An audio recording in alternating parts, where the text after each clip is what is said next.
My name is Patel Pinky और आप सभी का स्वागत है वे टू टेक नॉलेज में। तो गाइज आज हम देखने उसके बारे में कि CSS तक डिजाइन कर ले, वहां तक हम देख ले, वहां तक हम देखने वाले हैं। हमारे थंबनेल है जैसा कि CSS complete course in one video. तो उसके मुताबिक आज हम जितना हो सके उतना कवर करने वाले हैं, ठीक है। तो HTML एंड CSS दोनों का यूज करके ही CSS हम यूज करेंगे। तो सबसे पहले बात करते हैं CSS की। तो CSS का फुल फॉर्म क्या है? What is CSS? CSS stand for cascading style sheet. तो CSS एक पावरफुल लैंग्वेज है। CSS को कास्केडिंग स्टाइल शीट भी कहा जाता है। CSS का यूज वेब पेज को डिजाइन करने के लिए किया जाता है, क्योंकि HTML के थ्रू वेब पेज को अच्छे से कस्टमाइज नहीं कर सकते हैं, इसलिए हम CSS का यूज करते हैं, क्योंकि CSS के द्वारा वेबसाइट को अपने अकॉर्डिंग कस्टमाइज कर सकते हैं और अपने वेबसाइट को अट्रैक्टिव बना सकते हैं। जब भी हम CSS लिखते हैं तो किसी न किसी टैग के ऊपर लिखते हैं और CSS 3 के ऊपर ही लिख सकते हैं। मतलब मान लीजिए हम लिख रहे हैं, कोई भी इंटरनल CSS लिख रहे हैं, इनलाइन ले रहे हैं, एक्सटर्नल ले रहे हैं, ठीक है। तो उनका यूज करते हैं हम CSS के लिए। तो CSS 1994 में हांगकांग के द्वारा बनाया गया था। फिर उसके बाद 1996 में W3C वर्ल्ड वाइड वेब के द्वारा पब्लिश किया गया। तो हम देखने वाले हैं 3 CSS के प्रकार है, जो उसके टाइप्स है। तो इनलाइन है, इंटरनल है और एक्सटर्नल है। तो इनलाइन CSS का यूज क्या है? तो इनलाइन CSS का यूज HTML टैग के अंदर ही किया जाता है, लेकिन इसके लिए हमें स्टाइल एट्रीब्यूट का यूज करना पड़ता है। ये जब अभी मैं आपको बेसिकली खाली बता रही हूँ कि कैसे यूज कर, कैसे मतलब क्या होता है वो। फिर हम उसको डिटेल में जब हम स्टार्ट करेंगे अपना प्रैक्टिकल तब हम देखेंगे। तो पहला होता है इनलाइन CSS, दूसरा होता है इंटरनल CSS, थर्ड वन है एक्सटर्नल CSS। तो इनलाइन के बारे में हमने देखा कि हमें HTML टैग के अंदर ही CSS का यूज करना है। देन इंटरनल CSS जो है, CSS लिखने के लिए हमें स्टाइल टैग को क्रिएट करना पड़ता है। हेडिंग टैग के अंदर स्टाइल टैग क्रिएट करना पड़ता है, लेकिन उसमें स्टाइल टैग का यूज करना है, क्योंकि बिना स्टाइल टैग के हम इंटरनल CSS नहीं लिख सकते हैं। थर्ड वन है एक्सटर्नल CSS। तो एक्सटर्नल CSS लिखने के लिए हमें एक फाइल क्रिएट करनी पड़ती है, जैसा इससे हमने यहाँ पे क्रिएट करके रखा है external CSS.css। उसका एक्सटेंशन हमें देना है CSS। कोई भी हम फाइल क्रिएट कर रहे हैं, तो मान लीजिए मैंने किया style.css, तो CSS एक्सटेंशन के साथ ही हमें उसे सेव करना है। ओके, तो क्रिएट करना पड़ता है। जब भी हम एक्सटर्नल CSS को फाइल क्रिएट करें तो एक्सटेंशन CSS रखना है। अगर आप इनलाइन CSS के अंदर CSS की कोई प्रॉपर्टी यूज कर लेते हैं और वही प्रॉपर्टी इंटरनल CSS या एक्सटर्नल में यूज करते हैं, तो एक्सटर्नल CSS या इंटरनल CSS की प्रॉपर्टी वर्क नहीं करती है, क्योंकि उस प्रॉपर्टी को इनलाइन CSS में यूज कर लिए हैं, इसलिए दोबारा CSS कॉल नहीं होता है, कुछ इफेक्ट ही नहीं करेगा, ठीक है। तो कुछ प्रॉपर्टीज एंड वैल्यू हैं इनके, जिनका हम यूज करेंगे ग्राफिक इंटरफेस के लिए। कंप्लीट वेब पेज बहुत ही अच्छे से डिजाइन कर सकते हैं और CSS लिखने के लिए प्रॉपर्टी एंड वैल्यू का यूज किया जाता है। चलिए तो हम स्टार्ट करते हैं अपना CSS कैसे यूज करना है, कौन कौन सी प्रॉपर्टी एंड वैल्यू देना है, वो हम स्टार्ट करेंगे। अच्छा, कुछ इनके एडवांटेज भी हैं कि हम इनका यूज करके क्या क्या कर सकते हैं। तो मान लीजिए अगर हम CSS एडवांटेज की बात करें तो CSS की बहुत सारी एडवांटेज हैं। CSS का कुछ एडवांटेज है, जैसे कि CSS एक ऐसा लैंग्वेज है जिसका यूज करने से हमारा टाइम बचत होता है, टाइम कंज्यूम होता है, और कम से कम समय में हम एक से ज्यादा वेब पेज को अपने अकॉर्डिंग कस्टमाइज कर सकते हैं। अच्छा, ये टाइम कंज्यूमिंग कब होता है? जब हम ज्यादातर एक्सटर्नल CSS यूज करते हैं तब। इंटरनल में क्या है, हर बार हर वेब पेज में हमें देना पड़ेगा वो CSS, बट एक्सटर्नल में लाइक H1 टैग है, तो H1 टैग को हमने एक्सटर्नल में दे दिया और जितने भी अपने वेब पेज है, अपने पूरे प्रोजेक्ट में जितने भी फोल्डर होंगे सब में वो H1 टैग को एक ही कलर देगा। हम इसका यूज करके आपको बताएंगे।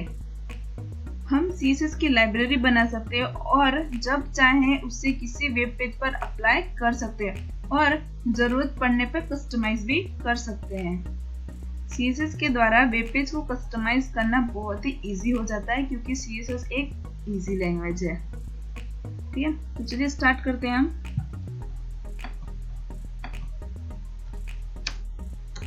HTML से ही स्टार्ट करेंगे हम।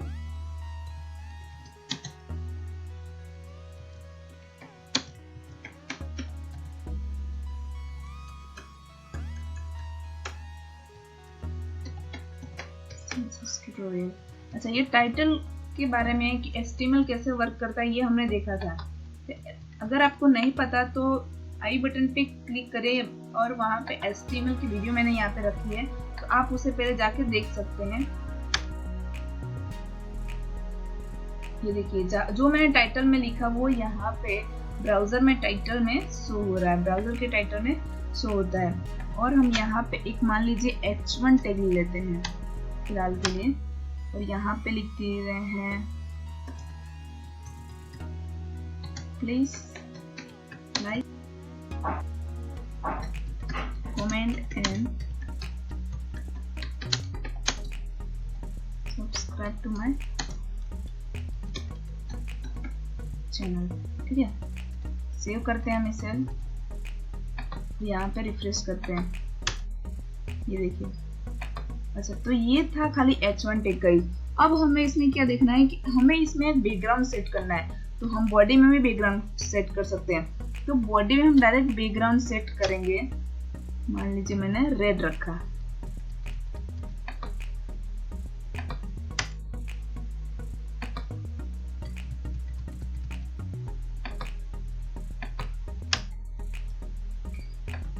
तो वो डायरेक्ट नहीं होता। हम यहाँ पे एक स्टाइल टैग लेंगे, उसके अंदर बैकग्राउंड दिया हमने और उसके अंदर रेड कलर दे दिया हमने। ये देखिए रेड कलर आ गया, ये कुछ ज्यादा हो गया ब्लू।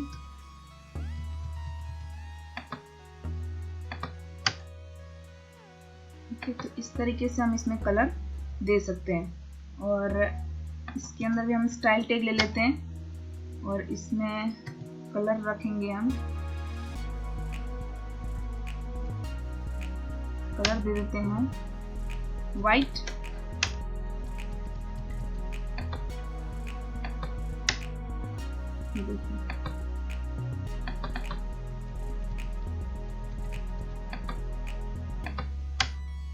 ठीक है, तो ये था स्टाइल टैग। मतलब इनलाइन CSS की हमने बात की थी कि HTML टैग के अंदर ही हम जो भी CSS अप्लाई करते हैं उसे हम क्या कहते हैं, इनलाइन CSS। देन हमें अब इंटरनल CSS देखना है। ठीक है, तो यहाँ पे हमें इंटरनल CSS में क्या बात की थी कि इंटरनल CSS में हमें एक स्टाइल टैग की जरूरत पड़ती है। तो स्टाइल टैग हम यहाँ पे लेंगे, स्टाइल टैग ले लिया और यहाँ पे मैंने दे दिया H1 को ही दे देते हैं हम अभी।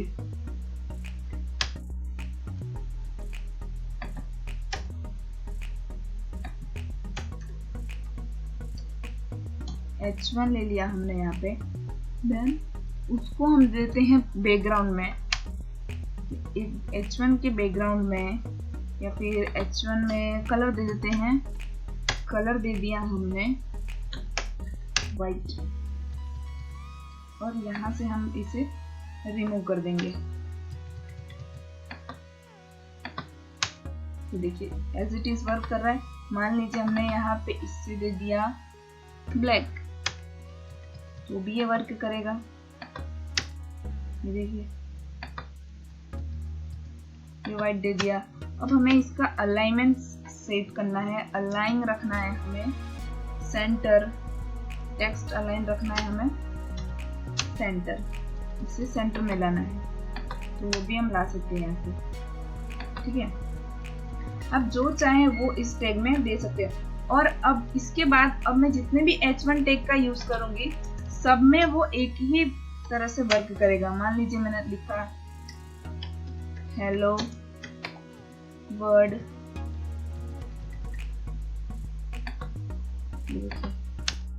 हर जगह ये वही का वही। अब मान लीजिए मैंने यहाँ पे S2 लिख दिया और यहाँ पे मैं लिखती हूँ है IM CSS, ठीक है, ये रखा हमने यहाँ पे इसे सेव किया। तो ये देखिए S2 में ये वर्क नहीं कर रहा है क्योंकि हम इसमें CSS में खाली H1 टैग को ही दिया है। अब यहाँ पे मैं H2 टैग को दे देती हूँ, कलर दे दिया,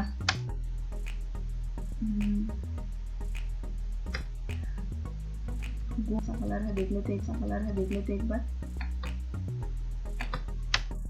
गोल्ड येलो कलर के जैसा आ गया। तो इस तरीके से हम उसका सेट कर सकते हैं। मान लीजिए मुझे बॉडी के अंदर बैकग्राउंड सेट करना है तो भी हम कर सकते हैं। अभी यहाँ से हम रिमूव कर रहे हैं इसे, वाइट,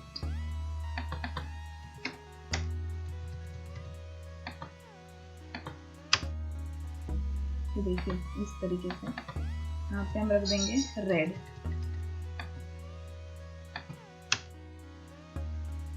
ये हो गई बात। एक तो हमने देख लिया इसके पहले इनलाइन सीएसएस कैसे यूज करना है टैग के अंदर ही, HTML टैग के अंदर ही। देन इंटरनल सीएसएस कैसे यूज करना है स्टाइल टैग के अंदर। देन थर्ड वन है अब हमारा एक्सटर्नल सीएसएस। तो H1 में लिखा मैंने, सेम कोड ही लिखना है हमें, बट हमें यहाँ पे खाली उसे अप्लाई कर देना है। ये देखिए यही कोड मैं यहाँ पे पेस्ट कर देती हूँ, खाली ये लिख दिया, इसे सेव किया। अब हमें इसके अंदर उसको इंक्लूड कराना पड़ेगा। तो इंक्लूड कराने के लिए क्या करना पड़ेगा, अब हमें लिंक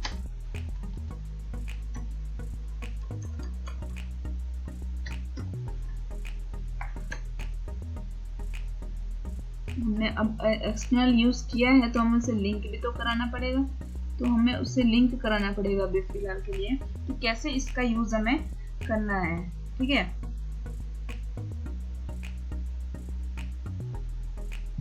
तो सिंपल सा ही है एक्सटर्नल कैसे यूज करना है। तो हम यहाँ पे जाएंगे और लिंक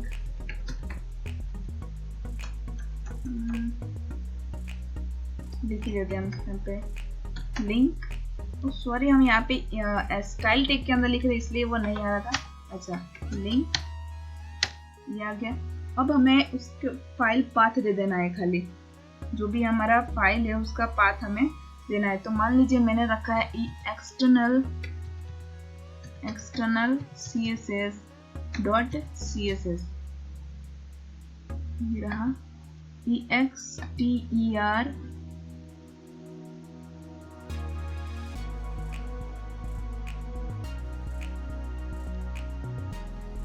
अब यहाँ से हम ये स्टाइल टैग को कमेंट कर देते हैं फिलहाल के लिए।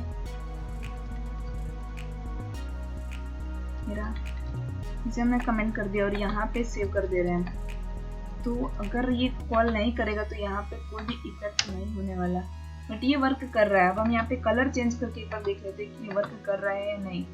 हम यहाँ पे रख देंगे ब्लू, ये देखिए वर्क कर रहा है। अभी भी रख दिया हमने स्काई ब्लू,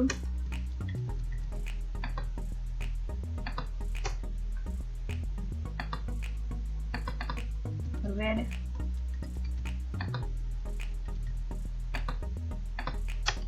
तो ये देखिए ये था एक्सटर्नल। तो एक्सटर्नल हमें कैसे यूज करना है, हम इसे रिमूव कर देंगे तो क्लियरली आपको दिखेगा। ये रहा लिंक टैग के अंदर हमें उसका href कॉल कराना है, मतलब फाइल का एक्सटेंशन हमें यहाँ पे लाना है, ठीक है। तो ये तीन तरीकों से हम CSS को लिंक करा सकते हैं। देखते हैं आईडी सिलेक्टर कैसे यूज करना है, कि सिलेक्टर का कैसे यूज होता है, सिंटैक्स कैसे देना है, सिलेक्टर कैसे देना है, ठीक है। तो एक होता है सिंटैक्स जिसे हम यूज करेंगे, टाइप्स ऑफ सिलेक्टर देखेंगे हम, ठीक है। इससे अब हम सिलेक्टर, CSS में सिलेक्टर का बहुत ही इंपॉर्टेंट रोल होता है, क्योंकि बिना सिलेक्टर के इंटरनल CSS या एक्सटर्नल CSS नहीं लिख सकते हैं। अच्छा, अब सिलेक्टर किसे बोलते हैं? तो यहाँ पे जो मैंने H1 टैग लिया है तो इसे हम सिलेक्टर बोलेंगे। सिंटैक्स जो हम देते हैं इसके अंदर कौन से सिंटैक्स में देना है, तो ये सिंटैक्स हो गया और ये सिलेक्टर हो गया, ठीक है। ये तो मैंने आपको प्रैक्टिकली बताया, थियोरी भी थोड़ा देख लेते हैं कि जब भी हम इंटरनल CSS या एक्सटर्नल CSS लिखते हैं तो किसी न किसी टैग के ऊपर ही CSS लिखते हैं या फिर अप्लाई करते हैं। तो ब्राउजर को कैसे पता चलेगा कि इस टैग को हम CSS अप्लाई हमने किया है? इंटरनल टैग मतलब स्टाइल टैग लिया हमने, तो उसके अंदर जब भी हम कोई CSS लिखते हैं तो स्टाइल टैग के अंदर टैग लिखेंगे, सिलेक्टर लिखेंगे, तभी तो हम कोई CSS अप्लाई करते हैं ना।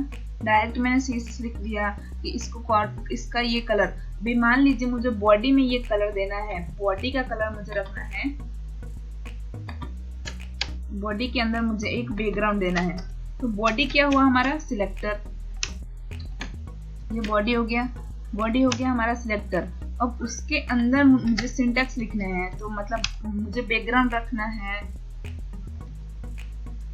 येलो, ठीक है। अब देखिए यहाँ पे ये हो जाएगा, सॉरी हाँ। तो इस तरीके से हम इनका यूज कर सकते हैं। आई होप आपको डिफरेंस पता चल गया हो कि बॉडी सिलेक्टर एंड सिंटैक्स का डिफरेंट क्या होता है। तो सिलेक्टर के टाइप्स भी हैं यहाँ पे कि मतलब किस तरीके से यूज करना है। ओके, तो सिंटैक्स के अंदर हमने देखा कि कैसे सिंटैक्स यूज करना है। आप एक बार ये वीडियो को पुश करके और आप अपने मन से भी एक बार ट्राई कीजिए कि सिंटैक्स किसे कहते हैं और कैसे लिखना है। तो सिंपली हमें यहाँ पे एक सिलेक्टर देना है, उसके अंदर हमें सिंटैक्स लिखने हैं कि मान लीजिए हमें बैकग्राउंड देना है, तो बैकग्राउंड उसका सिंटैक्स हो गया और वैल्यू हमें दे देना है येलो। ओके, और इसके अंदर आप अलाइन देना चाहते हो, टेक्स्ट अलाइन जो भी देना चाहते हो, तो ये जो सारी वैल्यू आ रही है वो होती है सिंटैक्स। और इसको जो हम वैल्यू देते हैं, जो जैसा हमें हमारे अकॉर्डिंग देना है वो वैल्यू हम अपने अकॉर्डिंग दे सकते हैं। तो अब हम कुछ कलर्स के बारे में बात करेंगे कि CSS में कलर्स का क्या यूज होता है।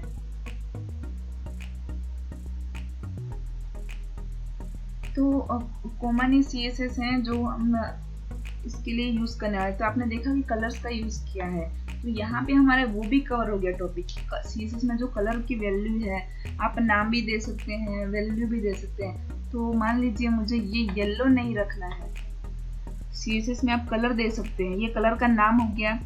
देन आप उसे कलर के हेक्साडेसिमल वैल्यू भी दे सकते हैं, RGB वैल्यू भी दे सकते हैं। तो यहाँ पे अभी मुझे रखना है, यहाँ पे हेक्साडेसिमल वैल्यू रखनी है, तो 8000। देखते हैं ये कौन सा कलर है। अभी ये कुछ इस टाइप का कलर हो गया। अभी मुझे ये कलर नहीं रखना, और ये था हेक्साडेसिमल। हम यहाँ पे कमेंट भी कर सकते हैं, ये कमेंट में हम देखें कि हेक्साडेसिमल वैल्यू,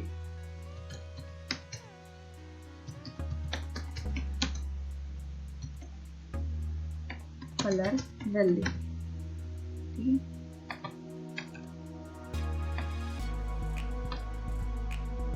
ये हेक्साडेसिमल वैल्यू होगी। देन हम एक देख लेते हैं कलर नेम।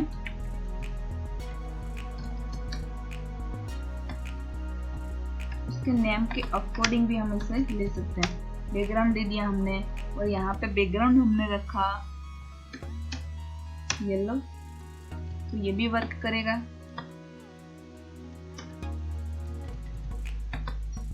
इसका कलर येलो हो जाना चाहिए।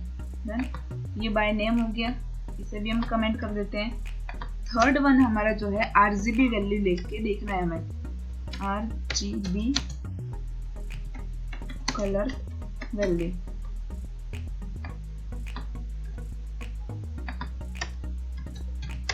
बैकग्राउंड RGB में RGB, उसके अंदर हमें वैल्यू देना है 00000।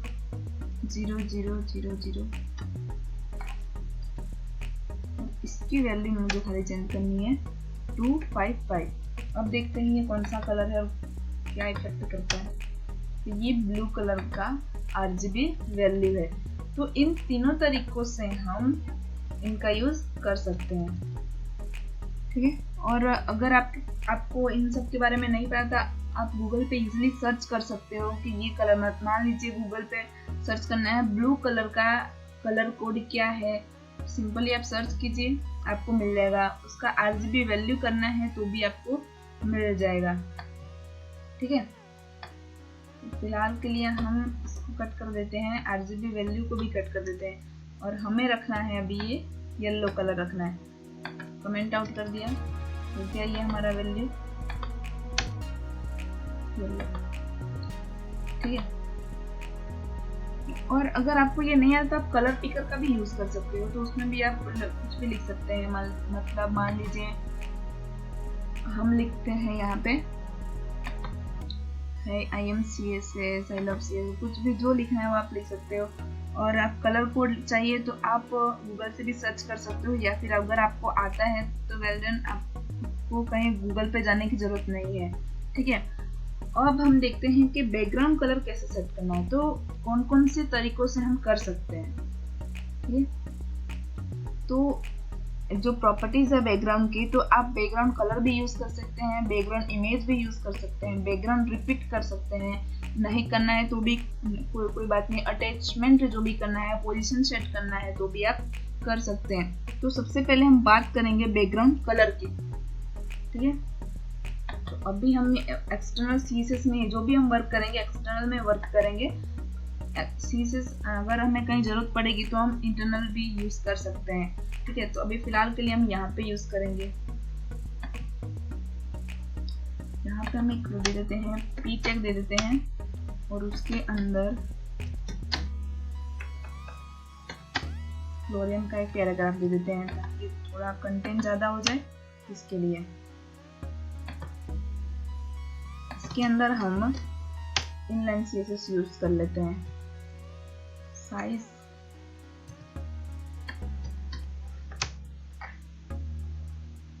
24,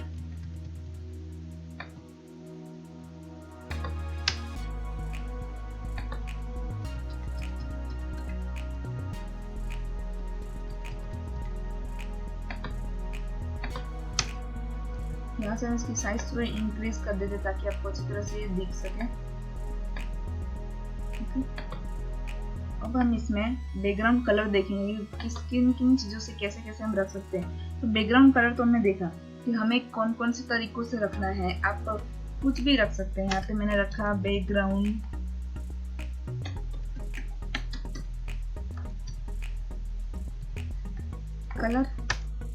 कलर में ले लिया मैंने येलो, इससे हम हटा देते हैं बैकग्राउंड कलर। तो यहाँ पे ये बैकग्राउंड कलर येलो, ये भी एज इट इज वर्क कर रहा है। अब हमें मान लीजिए उसमें कोई हाइट भी देना है तो भी हम दे सकते हैं, ठीक है। अब हम यहाँ पे एक div क्रिएट करेंगे। div क्या है, वो कंटेनर। अगर आपने बूटस्ट्रैप पढ़ा है तो उसमें कंटेनर भी आते हैं, तो उसके अकॉर्डिंग में हम यहाँ पे काम कर सकते हैं। अगर हम इसके अंदर ही सारी वैल्यू रख लेते हैं, p की वैल्यू, तो वो एक साथ ही साइड में वर्क करेगा। अब हम इसे कमेंट कर देते हैं, बैकग्राउंड कलर हो गया ये। अब हम एक देख लेते हैं बैकग्राउंड इमेज।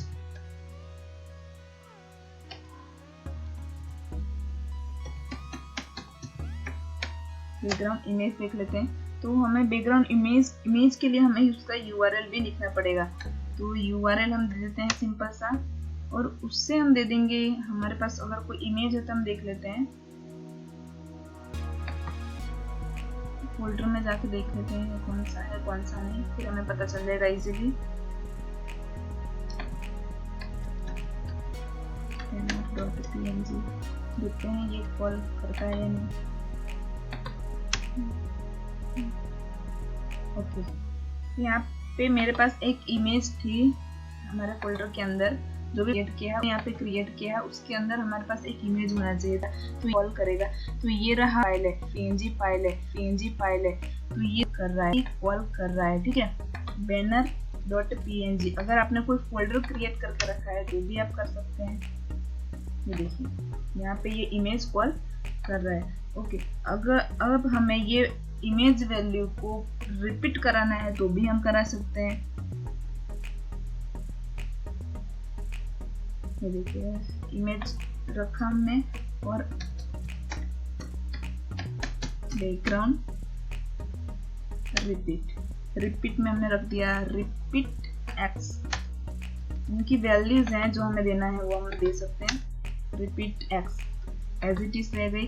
अभी मान लीजिए हमें यहाँ पे वाई कर दिया, फिर देखते हैं क्या हो रहा है इसका।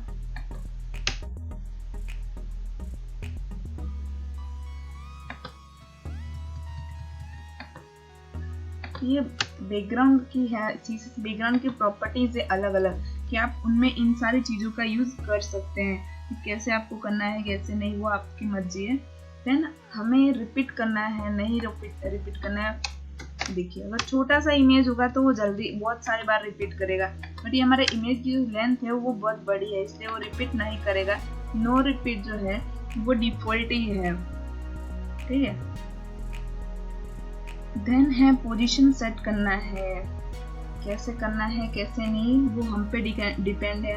उसे स्क्रॉल करना है नहीं करना है क्या करना है, ठीक है। तो यहाँ पे खाली मैं अभी बता देती हूँ कि कौन कौन सी प्रॉपर्टीज है ताकि आपको काम आए। बैकग्राउंड अटैचमेंट में हमने कर दिया फिक्स्ड।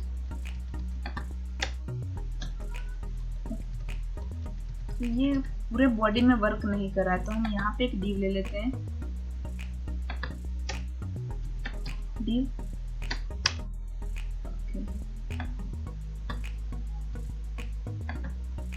div के अंदर ही हम यूज करेंगे, अब जो भी यूज करेंगे। ये हो गया।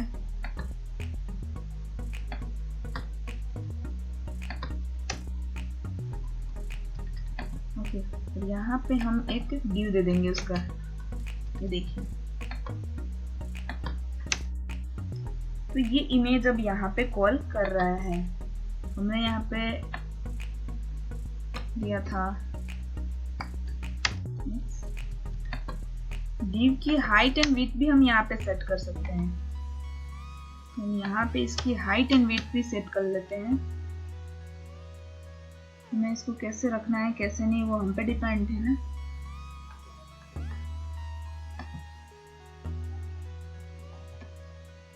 विड्थ दे दिया हमने 200 पिक्सल, हाइट दे दिया 200 पिक्सल। देखते हैं क्या होता है। ये रहा हमारा div इतना ही है सिर्फ।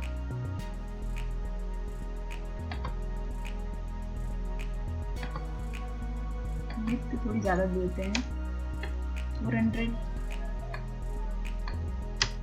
ये देखिए इस तरीके से जितना देना चाहते हैं उतना हम दे सकते हैं। 100% देना चाहते हैं तो भी हम इसे विड्थ दे सकते हैं, ठीक है।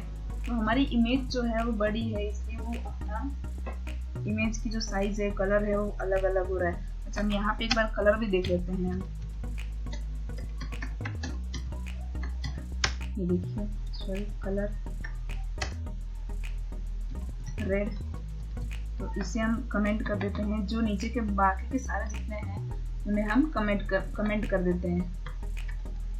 ये देखिए तो ये अब सिर्फ हम div पे वर्क कर रहे हैं, तो div पे जो भी वैल्यू होगी वो यहाँ पे वर्क कर रही है। ओके, तो इसे हम कमेंट कर देते हैं, बाकी सारे को अनकमेंट एक एक करके हम अनकमेंट करेंगे। ये देखिए हमने यहाँ पे png वैल्यू दे दी है, वो इमेज भी आ गई। देन हमने रखा रिपीटेड एक्स, नो रिपीट, जो वैल्यू हमें देना है वो हम दे सकते हैं। तो हम यहाँ पे अभी रखते हैं नो रिपीट, तो यहाँ पे ये वैल्यू रिपीट इमेज जो है वो रिपीट नहीं होगी। पोजीशन हमने फिक्स कर दिया है अटैचमेंट के साथ, और सॉरी बैकग्राउंड अटैचमेंट जो उसे फिक्स कर दिया है। अब हम बैकग्राउंड की जो पोजीशन है उससे रख देते हैं। तो ये देखिए ये टॉप में ऊपर गया लेकिन हमें दिखेगा नहीं क्योंकि हमारा जो इमेज है वो बहुत ही ज्यादा बड़ा है, ठीक है। ये तो बात हो गई बैकग्राउंड की। अब देखते हैं हम कि CSS में बॉर्डर का यूज क्या है। तो बॉर्डर स्टाइल कैसे देना है, कैसे नहीं, कौन कौन से बॉर्डर के प्रॉपर्टी है वो हम देख लेते हैं। तो ये div को हम यहाँ से हटा देते हैं फिलहाल के लिए। अब देखते हैं क्या आता है। हमने div को हटा दिया, सिंपल सा भी ये वर्क कर रहा है। ओके, तो अब हमारा जो ये div टैग है, तो div टैग के अंदर हमें बॉर्डर देना है। ठीक है, हमने div टैग ले लिया।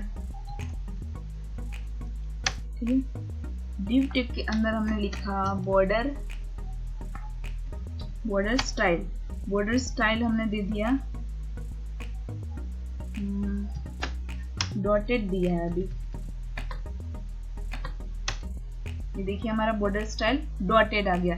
बहुत सारी वैल्यूज है इनका, तो मान लीजिए हमें नन रखना है तो भी हम रख सकते हैं। मतलब हमें कुछ बॉर्डर के अंदर कुछ नहीं रखना है, सिंपल ही रखना है तो भी दे सकते हैं हम।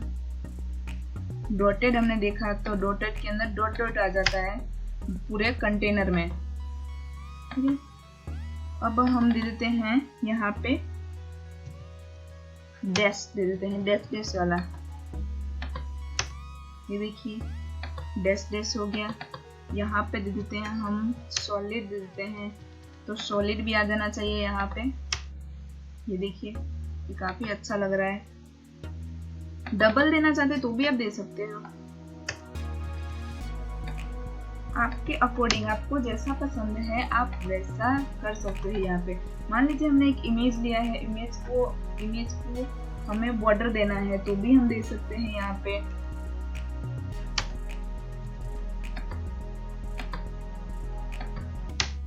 ये देखिए इंसेट दे दिया हमने कि एक साइड से ही होता है ये इंसेट, या आउटसेट देना है तो भी हम दे सकते हैं। देखिए तो अलग अलग तरीकों से हम बॉर्डर को स्टाइल दे सकते हैं। ये तो सिंपल ही था कि बॉर्डर में कौन कौन से स्टाइल दे सकते हैं हम। ठीक है, तो हम यहाँ पे रखते हैं सॉलिड हो गया। उसके बाद हम यहाँ पे देते हैं कि बॉर्डर को विड्थ कौन कौन से देने हैं। तो बॉर्डर विड्थ हो गया, हमें विड्थ देना है 10 पिक्सल, 10 पिक्सल देना है विड्थ। 10 पिक्सल में कितना विड्थ होगा ये देखिए। 5 पिक्सल देना चाहते हैं तो भी दे सकते हैं हम इसमें। ये देखिए ओके, बॉर्डर विड्थ हमने देख लिया कौन कौन सी चीज। अच्छा, इसे थिक देना चाहे, मीडियम देना चाहे तो भी दे सकते हैं। थिन दे दिया हमने, बॉर्डर की जो विड्थ है उसे थिन दे दिया, वो एकदम पतली हो जाएगी। थिन के बाद हमें देना है पे मीडियम भी दे सकते हैं। ये देखिए मीडियम जैसे थी वैसी आ गई हमारी। और थिक देना चाहते हैं थिक भी दे सकते हैं।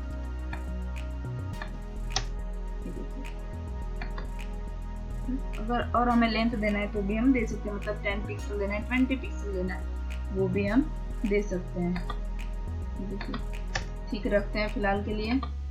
देन हम एक देख लेते हैं बॉर्डर कलर।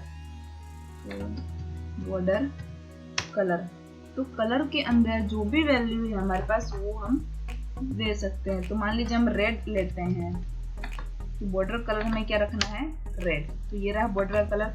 अपने अकॉर्डिंग आप जैसा चाहें वैसा कलर रख सकते हैं। देन अगर हमें कोई इंडिविजुअल स्टाइल देना है तो भी हम दे सकते हैं। मान लीजिए कि CSS में इंडिविजुअल स्टाइल देना है, तो बॉर्डर टॉप कलर या फिर टॉप स्टाइल देना है, हमें डॉटेड देना है, टॉप स्टाइल डॉटेड देना है।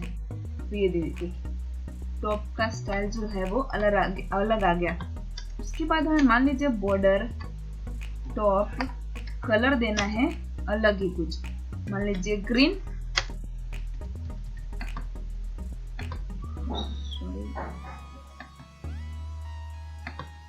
देखिए ग्रीन आ गया,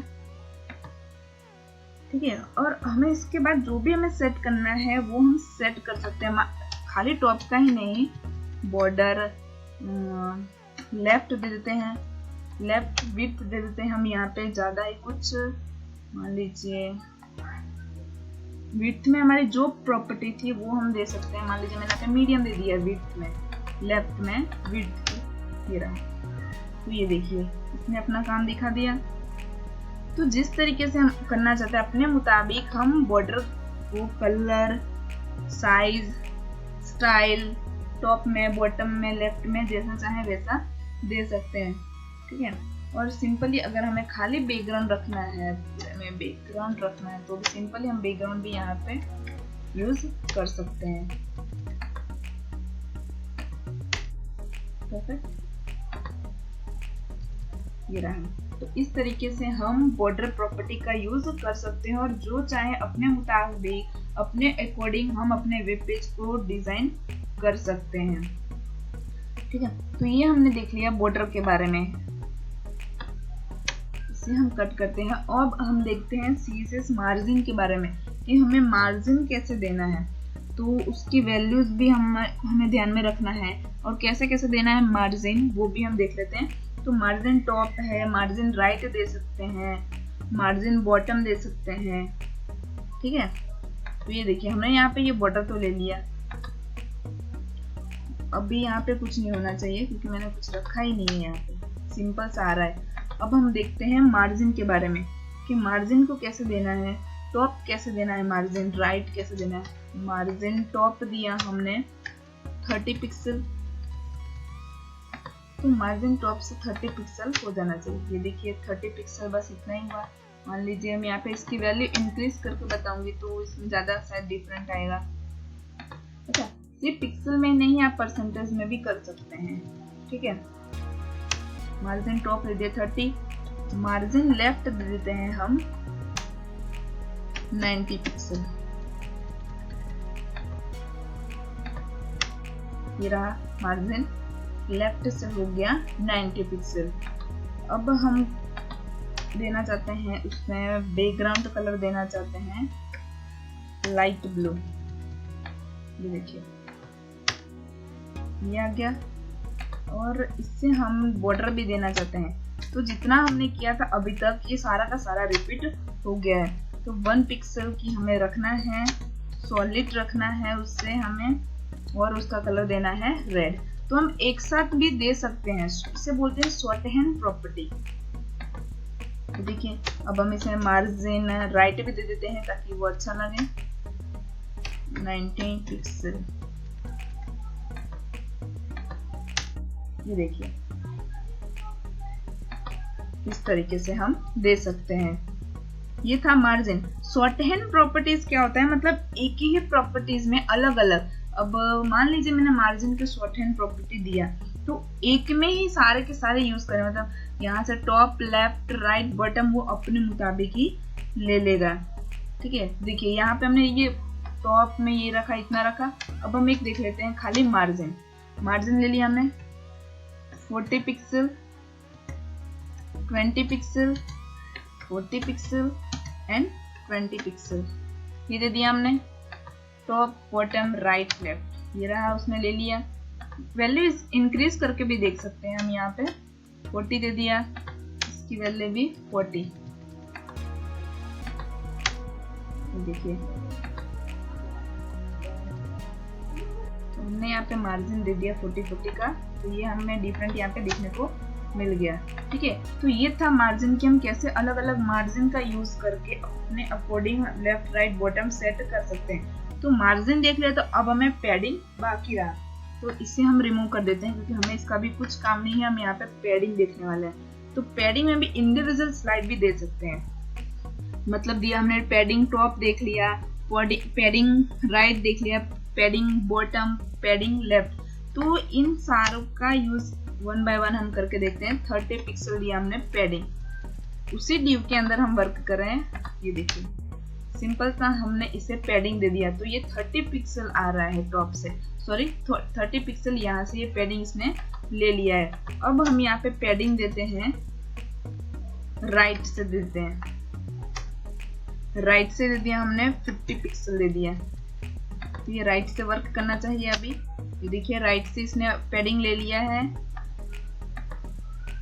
10, पैडिंग लेफ्ट दे देते हैं हम 90 पिक्सल और इधर से भी 90 ले लेते हैं, दोनों तरफ से 90 का हो गया। ठीक है, और पैडिंग बॉटम बाकी रह गया जो कि हमें दिखेगा तो नहीं, फिर भी हम यहाँ पे एक बार लेके देख लेते हैं 90 पिक्सल। ये हमें नहीं दिख रहा क्योंकि हमें इसके नीचे कंटेंट नहीं है अभी, इसलिए। ओके, इससे हम बैकग्राउंड देते हैं,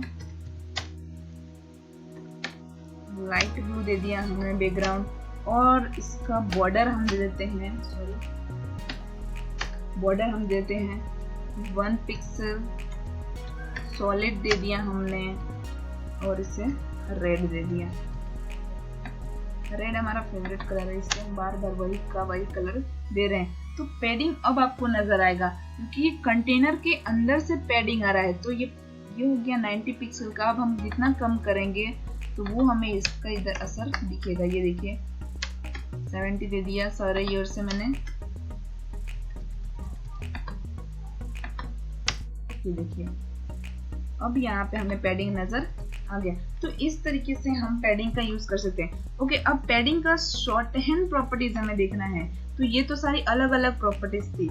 मान लीजिए हमें पैडिंग ही खाली देना है और उनका अलग अलग देना है। तो यहाँ पे मैंने ले लिया 50 pixel, 60 pixel, 50 pixel and then 60 pixel. ये देखिए शॉर्ट हैंड प्रॉपर्टी मतलब एक में ही चारों यूज कर लिया हमने। तो ये नजर आ रहा है हमारा अलग अलग वैल्यूज। तो इस तरीके से हम वैल्यूज का यूज कर सकते हैं। ठीक है, और मान लीजिए हमें इसमें विड्थ हाइट रखना है तो भी हम रख सकते हैं। अब हमें इसके अंदर जो करना है वो हम रख सकते हैं। ठीक है, चलिए हाइट विड्थ भी देख लेते हैं इनके साथ साथ ही। तो ये मान लीजिए हमने यहाँ पे पैडिंग रख दिया इतने सारे।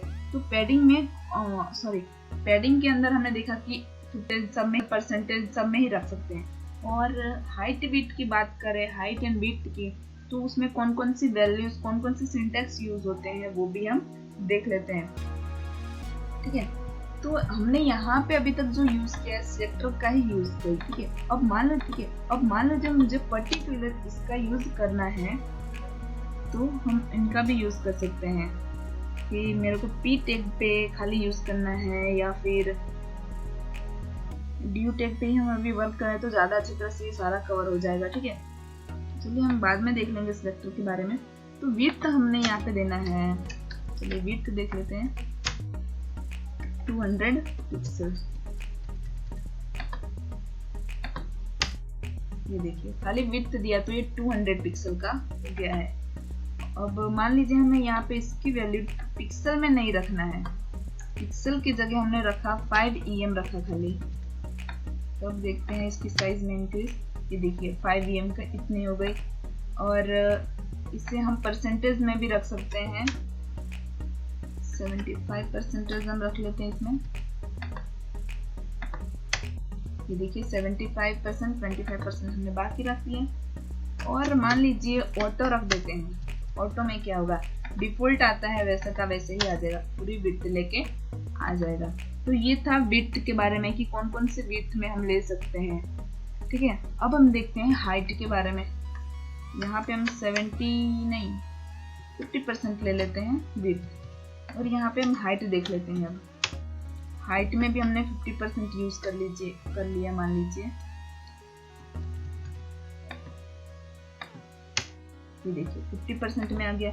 सेम एज इट इज यहाँ पे हम पिक्सल भी ले सकते हैं, 400 पिक्सल लिया मैंने, वो यहाँ पे सेव करेंगे, रिफ्रेश करके देख लेते हैं। ये देखिए मान लीजिए मुझे पिक्सल में नहीं रखना है, रखा हमने 10 EM लिया। ये देखिए 10 EM इसकी हाइट हो गई।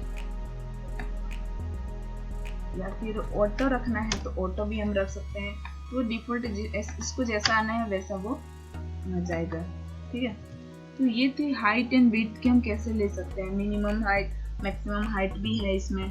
ये देखिए मिनिमम हाइट हमें लेना है, मिनिमम हाइट ले लिया हमने। हाइट में हमने रख दिया 500 पिक्सल। मिनिमम हाइट को हम यहाँ से हटा, हटा देते हैं। मिनिमम हाइट लिया हमने 500 पिक्सल। ये स्क्रॉल आ गया अभी इसमें, ये देखिए मिनिमम हाइट 500 पिक्सल आ गया। इसके बाद हम इसकी वैल्यू थोड़ी कम कर देते हैं, 300 रखते हैं। अब हमें यहाँ पे मिनिमम विड्थ देख लेते हैं। तो मिनिमम विड्थ कितना रखना है, तो 300 पिक्सल। तो दोनों की वैल्यू हम सेम रखते हैं ताकि सेम आए वो।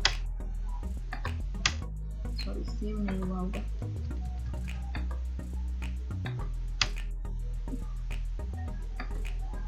प्रॉब्लम हो क्या। इसकी वैल्यू हम रखते हैं 10 EN। फर्क नहीं पड़ रहा है, इधर हम पूरे को सेव करके देख लेते हैं।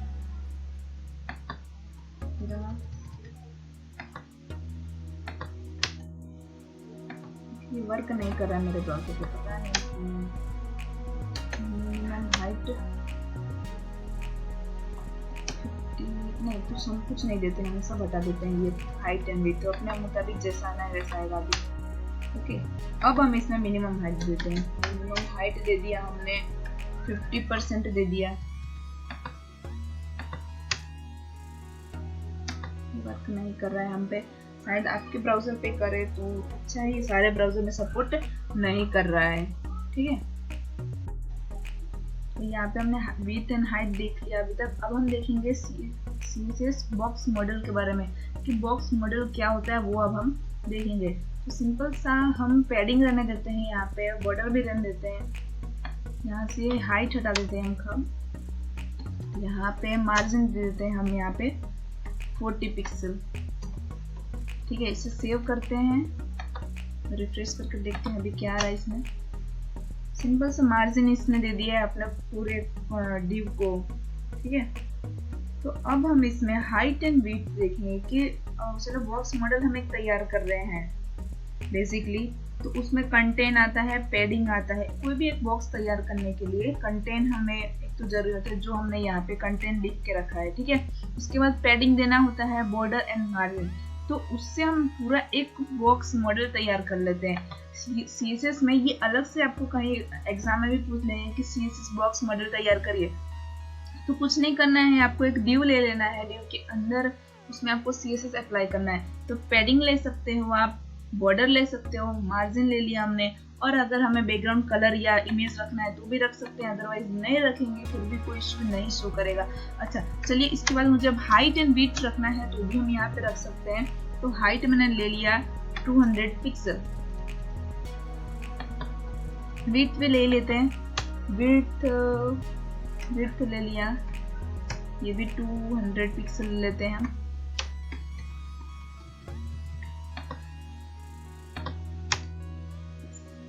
कंटेंट कुछ ज़्यादा ही बड़ा हो गया, तो इससे हमें विड्थ थोड़ी इसकी इंक्रीज करनी पड़ेगी। 400 पिक्सल मैंने ले लिया है इसकी विड्थ, ये देखिए। तो इस तरीके से हम कोई भी बॉक्स मॉडल को तैयार कर सकते हैं। ज़्यादा कुछ नहीं है, बस एक एरिया क्रिएट करना है आपको इसमें, कि कौन कौन से एरिया में ले जाना है, कहाँ ले जाना है, किस साइड ले जाना है, बस ये इतना ही है, ठीक है। देन हमने देखा कि यहाँ पे अलग अलग हमने एलिमेंटर यहाँ पे यूज किया है। यहाँ पे p टैग यूज किया है, s2 यूज किया है, div यूज किया है, ठीक है। तो मान लीजिए हमने यहाँ पे ये यूज किया है, फिलहाल के लिए अभी बात कर रही हूँ कि p टैग लिया है। तो इसमें हमें अगर id लेना है तो भी हम ले सकते हैं। तो id मैंने रख दिया hash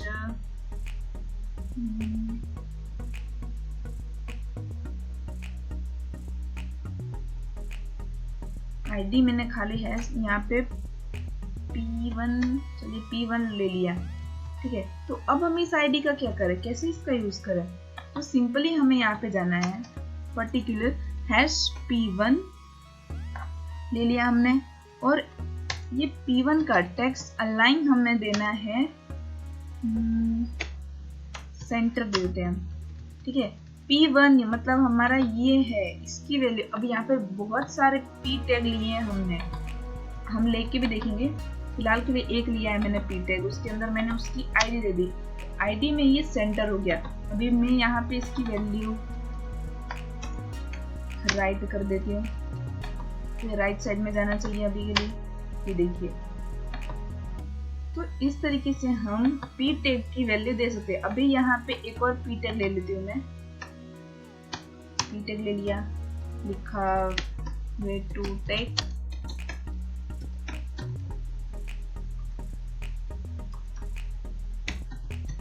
way to tech knowledge, ये ले लिया।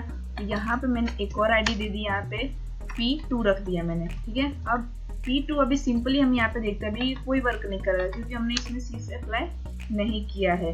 ये रहा हमारा way to tech knowledge. Okay, तो अब हम इसमें आईडी, अच्छा मैंने आपको बात की थी कि हम सिलेक्टर एंड सिंटैक्स देखेंगे, उसमें आईडी कैसे यूज करना है, एलिमेंटर कैसे यूज करना है।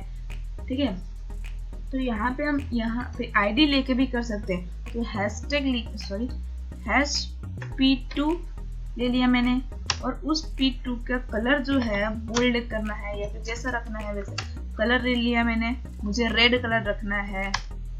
टेक्स्ट अलाइन मुझे उसका सेंटर करना है। ठीक है, ये देखिए ये आ गया।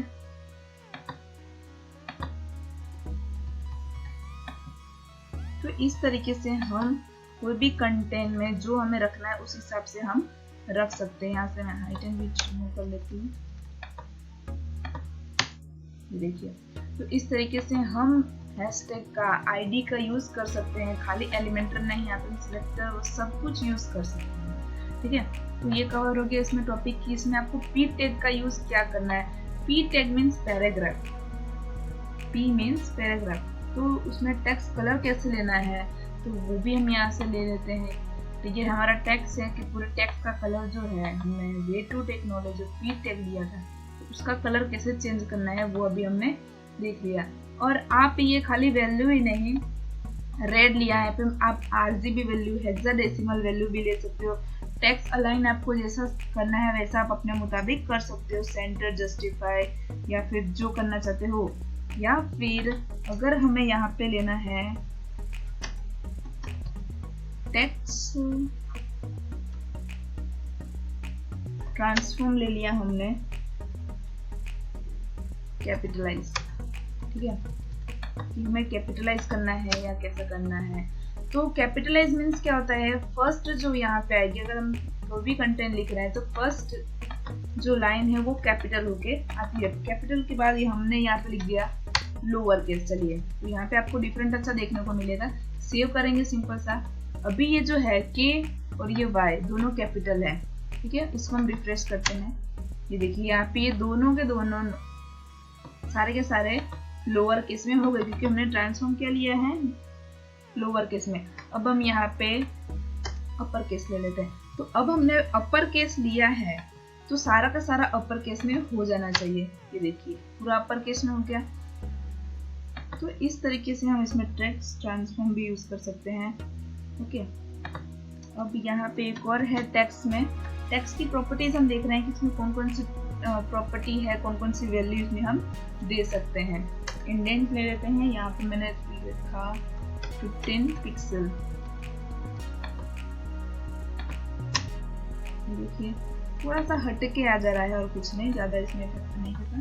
देखिए मान लीजिए मैंने 25% रख दिया है, तो अभी इसे 25% तक जाना पड़ेगा। जिस जगह पे है उससे वो 25% और आगे चला जाएगा। ठीक है, तो इंडेंट में इतना था। अब हमें चलिए मान लीजिए टेक्स्ट को डेकोरेट करना है तो हम टेक्स्ट डेकोरेशन यूज कर सकते हैं। ये रहा, हमें यहाँ पे सॉलिड करना है, सॉलिड ले लिया।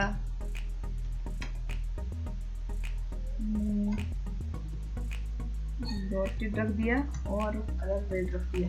अच्छा देखते हैं अब ये क्या इफेक्ट कर रहा है।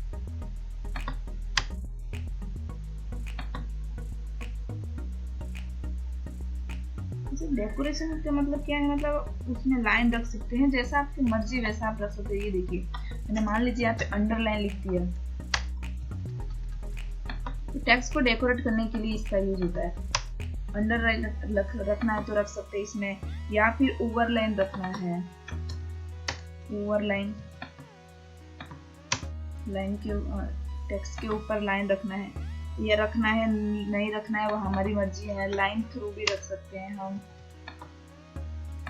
ये स्ट्राइक जो बोलते हैं वो भी हम इससे कर सकते हैं। तो ये था टेक्स्ट डेकोरेशन, ठीक है। अब क्या आता है, एक टेक्स्ट डेकोरेशन स्टाइल आता है। हम यहाँ पे इसे अंडरलाइन रखते हैं, और यहाँ पे एक और प्रॉपर्टी है टेक्स्ट डेकोरेशन स्टाइल। तो स्टाइल अब हमें क्या देना है, सॉलिड, डॉटेड, जो देना है वो हम दे सकते हैं। ये देखिए टेक्स्ट सॉलिड, या फिर डबल रखना है तो डबल भी, जैसे हम बॉर्डर में करते थे जैसे का वैसे है। ये देखिए, ठीक है। तो इस तरीके से हम उसको स्टाइल भी दे सकते हैं, या फिर हमें कोई शेडो देना है, टेक्स्ट शेडो देना है हमें, ठीक है, तो वो भी हम दे सकते हैं। 2 पिक्सल शेडो दिया, चारों तरफ से देते हैं 2 पिक्सल 3 पिक्सल एंड शेडो दे देते हैं हम यहाँ पे ब्लैक ब्लू दे दिया। देखते हैं क्या इफेक्ट करेगा ये भी। ये देखिए शेडो ब्लू आ गया, ठीक है। ये देखिए, तो इस तरीके से हम अपने मुताबिक अपने कंटेंट को अपने अकॉर्डिंग डिजाइन कर सकते हैं। और इसमें और भी बहुत सारी चीजें हैं कि मान लीजिए यहाँ से मैं ये रिमूव कर देती हूँ धीमे धीमे, तो चलिए इसको ऊपर कर लेते हैं थोड़ा, इसी में सब कर देते हैं। ये टेक्स्ट शेडो थोड़ा ज्यादा लगता है, मैंने लगा इसलिए मैं इसको रिमूव कर देती हूँ, मुझे नहीं रखना है मेरे डिजाइनिंग में। ओके, अब हम देख लेते हैं कि इसमें स्पेसिंग कैसे रखना है, letter spacing, text letter spacing की कैसा रखना है, वो भी हम रख सकते हैं अपने मुताबिक। तो ले लिया मैंने लेटर स्पेसिंग ले लिया मैंने, यहाँ पे नॉर्मल भी ले सकते हैं, जैसा है वैसा ही रहेगा नॉर्मल। ये देखिए साइड में आ गया है क्योंकि हमने इंडेंट रखा है इसलिए। चलिए रिमूव कर दिया हमने यहाँ से मेरा।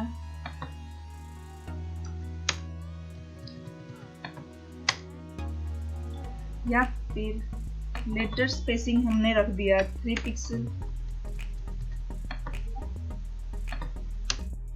देखिए लेटर के बीच में स्पेसिंग आ जाएगा। उसके बाद मान लीजिए हमें लेटर स्पेसिंग पिक्सल हम रख रहे हैं फिलहाल के लिए, डन, इतना हो गया काफी है। और हमने वर्ड स्पेसिंग रखा हमने, यहाँ पे वर्ड स्पेसिंग नॉर्मल भी रख सकते हैं या फिर पिक्सल में भी रख सकते हैं। तो वर्ड के बीच में हमने 4 पिक्सल का स्पेसिंग रखा। ये पता नहीं चल रहा है क्योंकि हमने लेटर स्पेसिंग ऑलरेडी लेके रखा है, इसलिए ज्यादा इफेक्ट इसमें नहीं आ रहा है। ये देखिए वर्ड के बीच में, मतलब ये वे टू टेक हो गया, और नॉलेज के बीच में स्पेसिंग लाना है तो हम अपने मुताबिक इसको भी अपने अकॉर्डिंग इसको कर सकते हैं, जो हमें करना है वो। यहाँ पे लाइन हाइट देना है अपने अकॉर्डिंग, तो वो भी दे सकते हैं। ये देखिए, और अगर हमें इसमें वाइट, ये मैं सारे आपको सिर्फ नॉलेज के लिए बता रही हूँ कि इसमें CSS टेक्स्ट में बहुत सारी इसकी प्रॉपर्टीज हैं जिनका आप यूज कर सकते हो। वाइट स्पेस ले लिया हमने और उसमें हमने रखा प्री पब,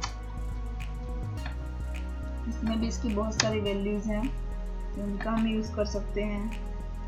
अच्छा, अभी ये वर्क नहीं कर रहा है, ये हमारा ऑलरेडी है। और यहाँ पे हमें अगर डायरेक्शन इसका ले जाना है और डायरेक्शन में हमें इसको करना है लेफ्ट टू राइट, तो भी हम कर सकते हैं। ये ऑलरेडी है, टीएल करके देखते हैं, right to left. Just 1 minute, ये भी वर्क करना शुरू कर देगा। यहाँ से हम हटाएंगे तो टेक्स्ट लाइन हमने ऑलरेडी सेंटर दे दिया था, इसलिए ये देखिए राइट टू लेफ्ट या फिर लेफ्ट टू राइट। देखिए तो ये इस तरीके से वर्क करता है। तो ये था CSS टेक्स्ट की प्रॉपर्टी की आप अलग अलग प्रॉपर्टी से इनको डेकोरेट कर सकते हैं अपने मुताबिक। ठीक है, तो ये थी टेक्स्ट की बात। ठीक है, इसको हम यहाँ से सिंपली रिमूव कर लेते हैं। पहले तो ये हटा देते हैं। अगर चलिए मैंने इसको रिमूव कर दिया और खाली और CSS रखते हैं तो क्या करेगा ये? कोई इफेक्ट नहीं, नॉर्मली आ जाएगा। ये देखिए नॉर्मल आ गया। तो हमें यहाँ पे अगर नहीं चाहिए तो हम दोनों को हटा सकते हैं या फिर रहने भी दे सकते हैं। देखिए यहाँ से भी मैं रिमूव कर दूंगी, अभी मुझे नहीं चाहिए अभी। डन।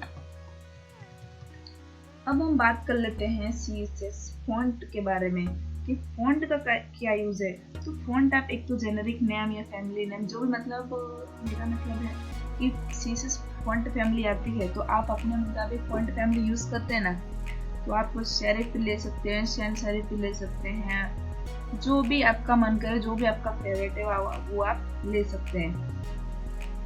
तो मान लीजिए मुझे मेरे पूरे डिव का फॉन्ट फैमिली लेना है, एरियल सैंस सेरिफ लेके देख लेते हैं। ये देखिए सैंस सेरिफ में आ गया।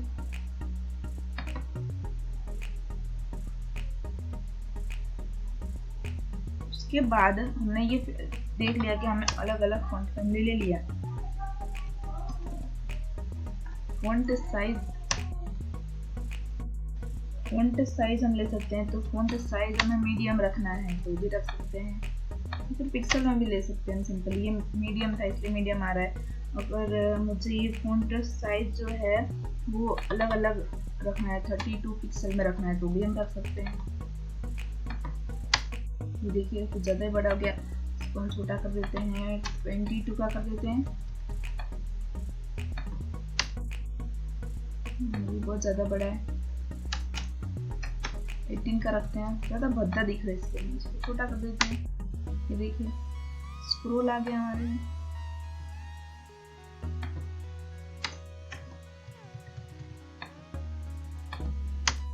देखिए तो इस तरीके से हम फॉन्ट साइज भी चेंज कर सकते हैं।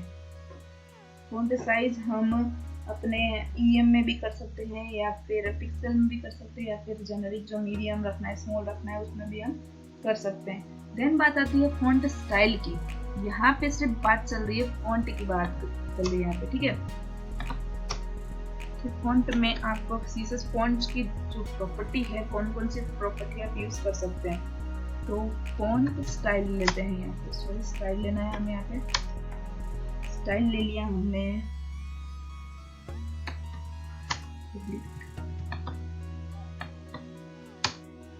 देखिए इटालियन जैसे ही आ रहा है ये भी, इससे अच्छा हम इटालिक ही लें तो ज़्यादा बेटर होगा हमारे लिए।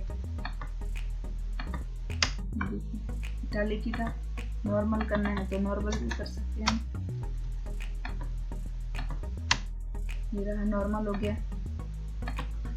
देन फॉन्ट वेट हमें अब कैसे देना है, बोल्ड देना है, बोल्ड देना है या जैसा देना है वो हम दे सकते हैं। Font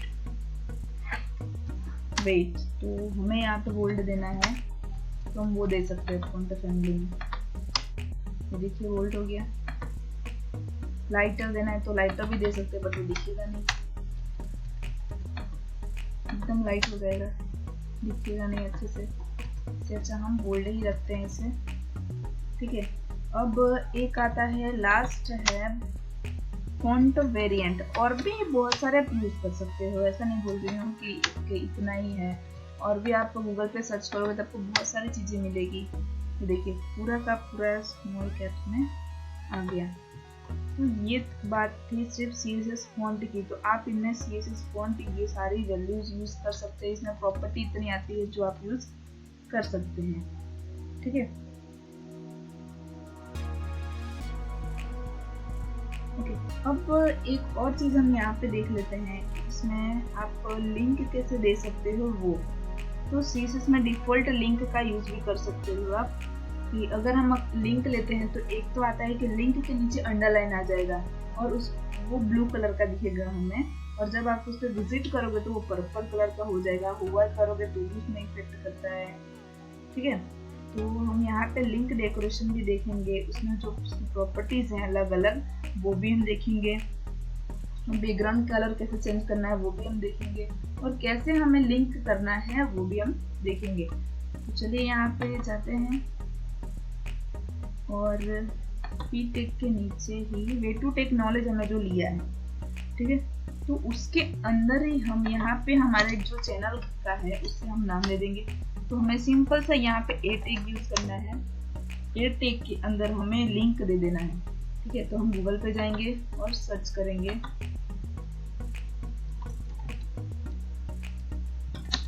way to tech knowledge.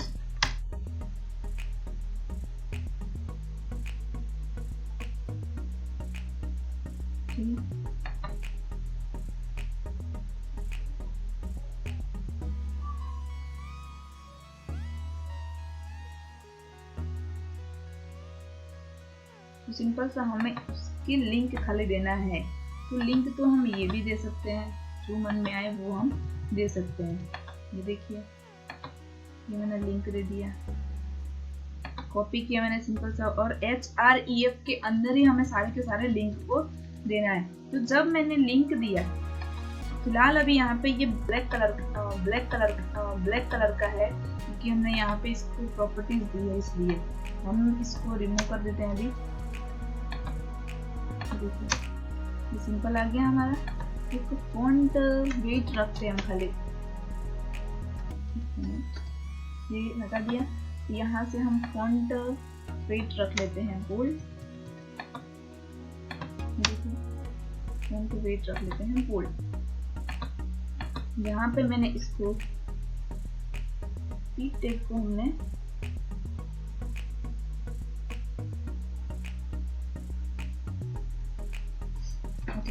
P tag को हमने क्या दे दिया, HREF के अंदर लिंक। तो जब मैं वे टू टेक नॉलेज पे क्लिक करूंगी तो वो मुझे एक्सटेंड करेगा मेरे चैनल पे, मतलब कि मैंने यहाँ पे एक टैग दिया है इसलिए। और मान लीजिए हमें इसके अंदर ही एक और रखनी है, यहाँ पे आइकॉन रखना है।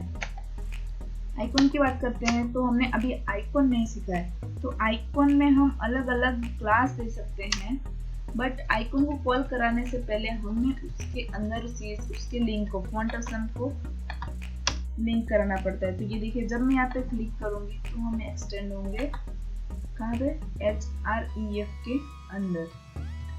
ठीक है,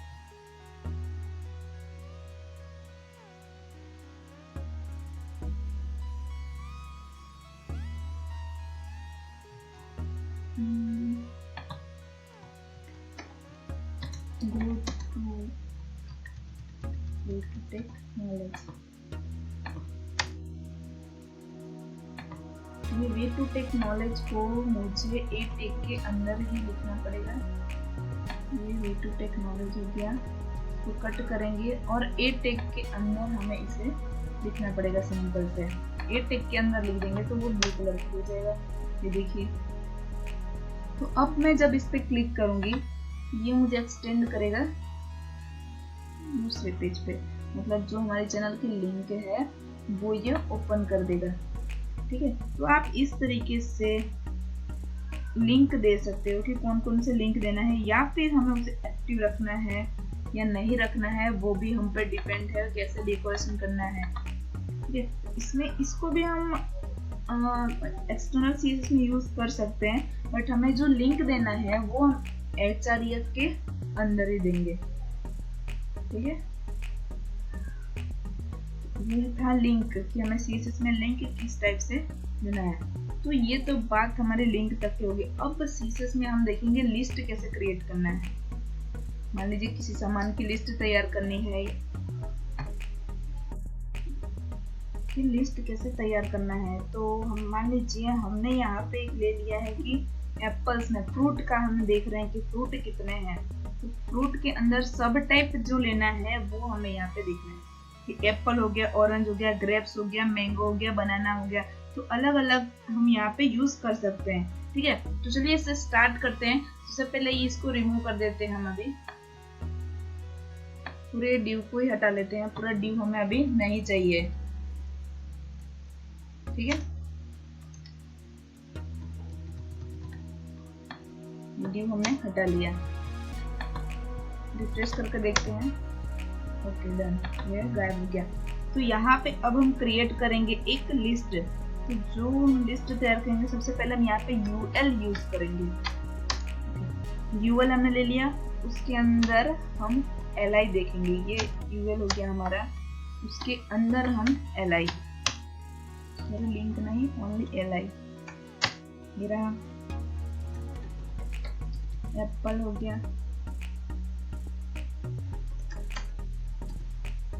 एप्पल हो गया, ऑरेंज हो गया,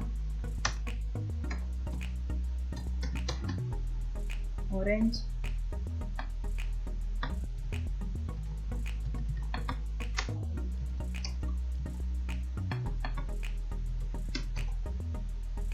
ग्रेप्स देख लेते हैं।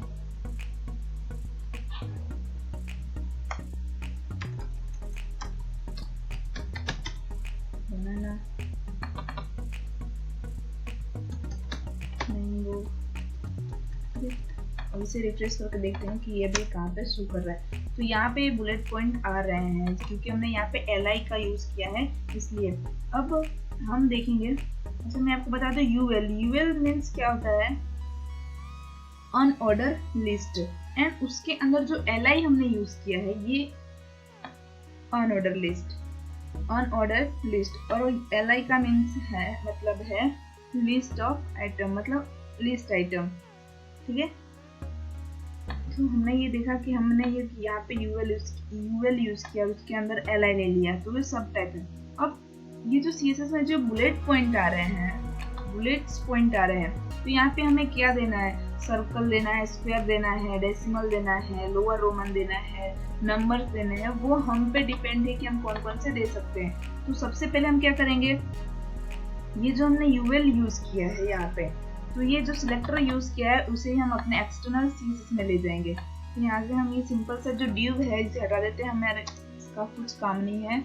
यूएल लिया हमने, और यूएल के अंदर हमने यहाँ पे इसको दे दिया है list style type, list style type दे दिया हमने यहाँ पे नन, नन दे देते हैं। फिर देखते क्या आता है, नन देंगे तो यहाँ से ये गायब हो जाएगा, तो मतलब हमें यहाँ पे नहीं चाहिए इसलिए, बाकी डिफॉल्ट तो आ ही जाना है। उसके बाद हम यहाँ पे ले सकते हैं जिस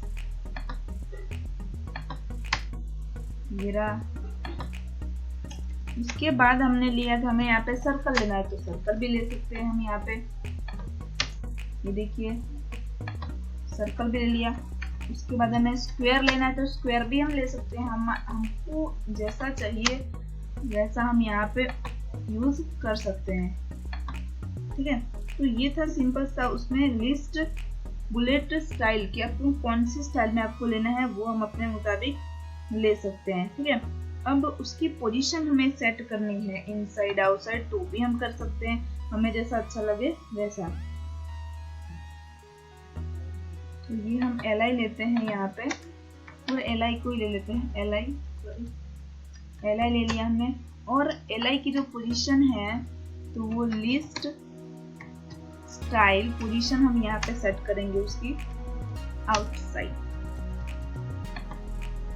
ये भी उसकी प्रॉपर्टी है, तो ये आउटसाइड में ही है अभी, इसलिए इनसाइड भी ले सकते हैं।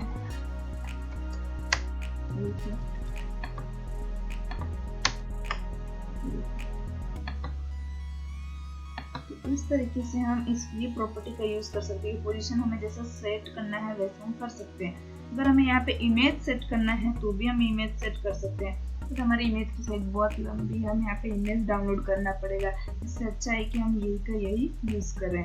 ठीक है, तो ये था लिस्ट कि आप इसमें लिस्ट कैसे बना सकते हो। देखिए लिस्ट बन गया एक पूरे फ्रूट का। ओके, देन हम बात करें लिस्ट की, तो टेबल भी है हमारे पास। तो टेबल में जो हम यूज करते हैं इंप्रूव ऑफ HTML टेबल, हम अपने HTML में जो भी डेटा क्रिएट करते हैं उसको हम इम्प्रूव कर सकते हैं टेबल टैग के यूज करके। तो टेबल में बॉर्डर आता है, कोलैप्स बॉर्डर आता है, टेबल पैडिंग आता है, टेबल अलाइन टेक्स्ट कंटेन आता है, लेआउट एंड विड्थ भी हम उसमें सेट कर सकते हैं। तो सबसे पहले हम यहाँ पे एक टेबल क्रिएट करते हैं, सिंपल सा।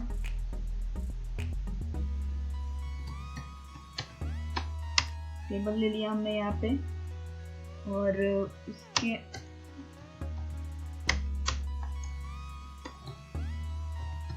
टीयर ले लिया। टी हेड के अंदर हमने एक टीयर ले लिया। टीयर के अंदर टीएच हमें एक ले लेना है।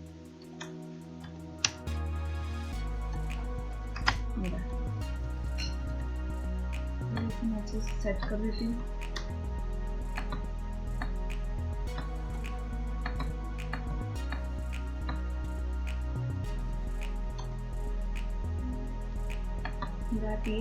टीएच के अंदर हमें जो लिखना है वो हम लिख सकते हैं। First name,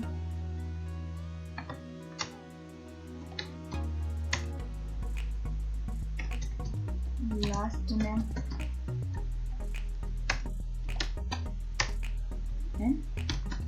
gender. ठीक है, एक बार रिफ्रेश करके देख लेते हैं। ये देखिए यहाँ पे अभी कुछ नहीं आ रहा है, सिंपल सा ही एक नाम लिखा हुआ आ रहा है। अब हमने ये टीयर क्लोज कर दिया।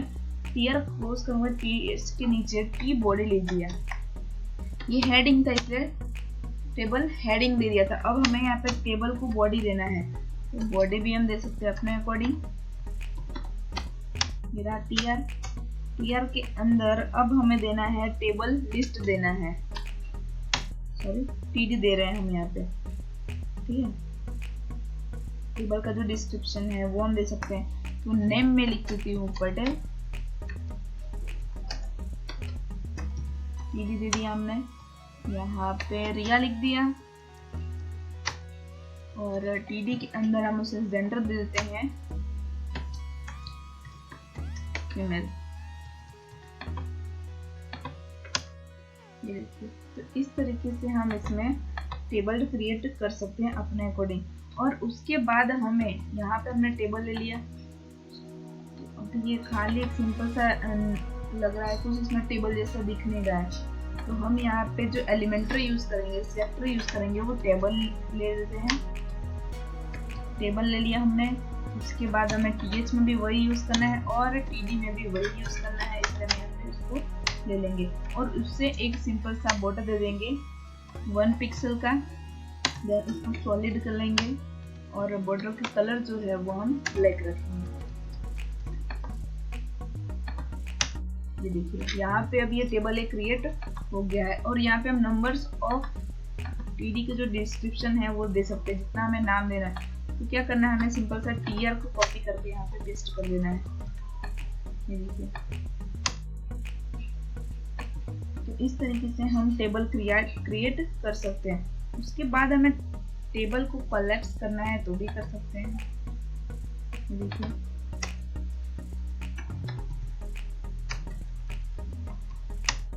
कोलैप्स, देखते हैं अभी क्या होता है। देखिए सिंपल सा एक बॉर्डर हमारा हो गया। इसे हम रिमूव कर लेते हैं, ये हमें नहीं चाहिए अभी के लिए। और हम यहाँ पे देखेंगे कि पैडिंग कैसे देना है वो भी हम देख सकते हैं। तो पूरे में पैडिंग दे देते हैं हम यहाँ पे 5 पिक्सल का, खाली छोटा सा देख लेते हैं। ये देखिए पैडिंग दे दिया हमने, तो ये अलग से हो गया है। उसके बाद हमें उसकी अलाइनमेंट सेट करनी है तो भी हम कर सकते हैं। तो यहाँ पे हम सिंपल से लेंगे टेक्स्ट अलाइन सेंटर ले लेते हैं सब में। तो सारे के सारे में ये जो जा रहा है इससे लेफ्ट साइड, तो ये सभी के सभी सेंटर में हो जाना चाहिए। ये सेंटर में हो गया। और अगर हमें इसे फॉन्ट फैमिली देना है तो भी हम दे सकते हैं। फॉन्ट फैमिली लिया हमने यहाँ पे सैंस सेरिफ ले लिया, क्योंकि हमारा ये फेवरेट है इसलिए हर बार हम सैंस सेरिफ यूज कर रहे हैं।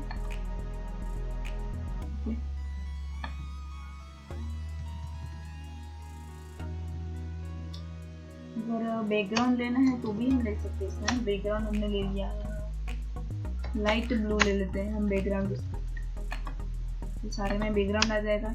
ये देखिए, तो ये था CSS टेबल एक इजी लैंग्वेज में कि आप उसका यूज कैसे कर सकते हो और कैसे टेबल को क्रिएट कर सकते हो। तो आई होप आपको ये क्लियर हो गया होगा। अगर आपको ये टेबल के बारे में नहीं पता कि HTML में कैसे क्रिएट करना है, तो आप पहले HTML का पूरा वीडियो देखिए, उसके बाद आप CSS पे आइए, तो आपको इजी रहेगा समझने में। तो हमारा जो मेन है वो CSS अप्लाई करना है, तो हमने ये सारी CSS उसमें अप्लाई की और यहाँ पे देखा कि ये किस तरीके से हम उसको क्रिएट कर सकते हैं अपने अकॉर्डिंग, ठीक है।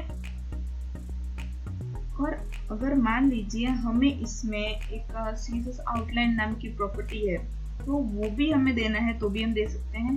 तो ये बैकग्राउंड हटा देते हैं ताकि हमें अच्छी तरह से दिखे। आउटलाइन दे दिया हमने,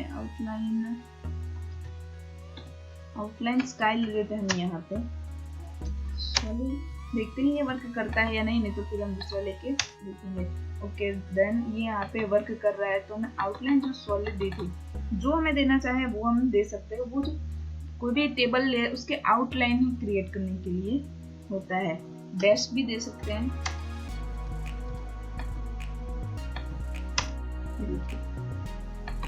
और जितनी वैल्यू है वो हम यूज कर सकते हैं इसमें, ठीक है। और यहाँ पे सॉलिड ही रखते हैं, और इसकी विड्थ, आउटलाइन की जो विड्थ है वो भी हम यहाँ पे दे सकते हैं। तो यहाँ पे 50 पिक्सल रखते हैं अभी के लिए, देखते हैं क्या होता है। देखिए विड्थ बहुत ज्यादा हो गया, तो सिंपल सा हम क्या करेंगे, 3 पिक्सल का रखते हैं। चलिए आउटलाइन की विड्थ की बात यहाँ पे हो रही है, 3 पिक्सल, 5 पिक्सल भी रख सकते हैं।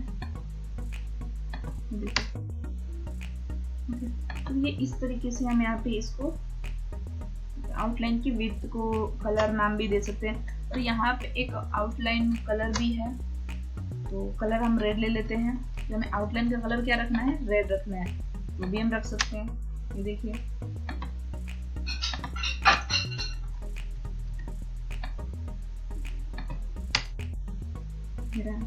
अच्छा, उसकी हम अब एक देखते हैं शॉर्टेन प्रॉपर्टी आती है कि आउटलाइन में आप क्या क्या यूज कर सकते हो। तो ये सॉलिड 3 पिक्सल एंड रेड, इसको हम देखेंगे वो आउटलाइन में। आउटलाइन लिया हमने, यहाँ पे 3 पिक्सल लिया, इसको दे दिया सॉलिड एंड कलर दे दिया हमने रेड। ये तीनों के तीनों प्रॉपर्टी को एक साथ हम यूज कर सकते हैं, तो उस पर भी वही इफेक्ट करेगा जो हमने देखा था वो। के बाद CSS में जो है वो मेन बटन है, तो बटन के बारे में भी हम देख लेते हैं कि कैसे उसका यूज करना है। तो हम यहाँ से टेबल को रिमूव कर लेते हैं और सिंपल बटन एक हम देखेंगे, ठीक है।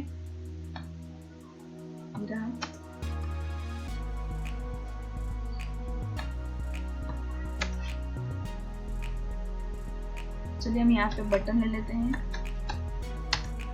बटन ले लिया हमने और बटन का नाम रखा, बटन ही रख देते हैं।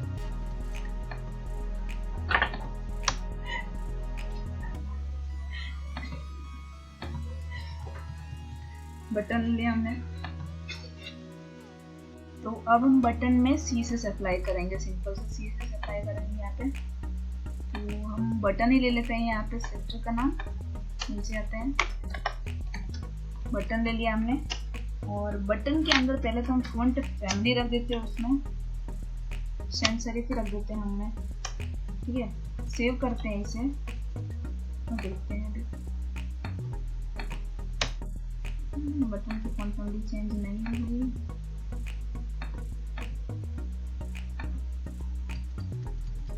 सेम सेरिफ हम ले लेंगे, दूसरा भी लेके देख लेंगे।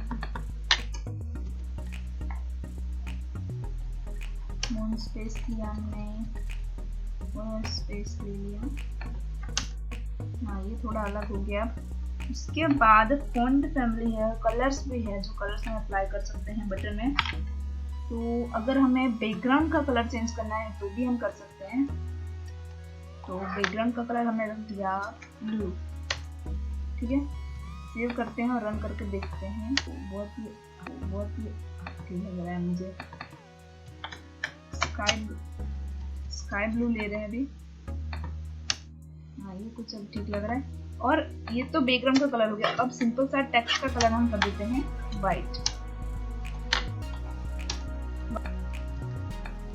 टेक्स्ट को भी कलर दे सकते हैं और बैकग्राउंड को भी कलर दे सकते हैं। यहाँ पे जो भी कलर रखना है वो हम रख सकते हैं, रेड भी रख सकते हैं, जो लेना है वो।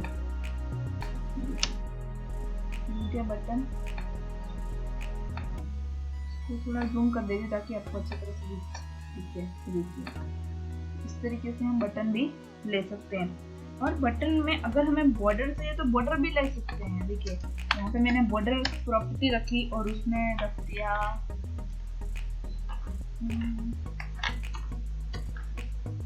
सॉलिड।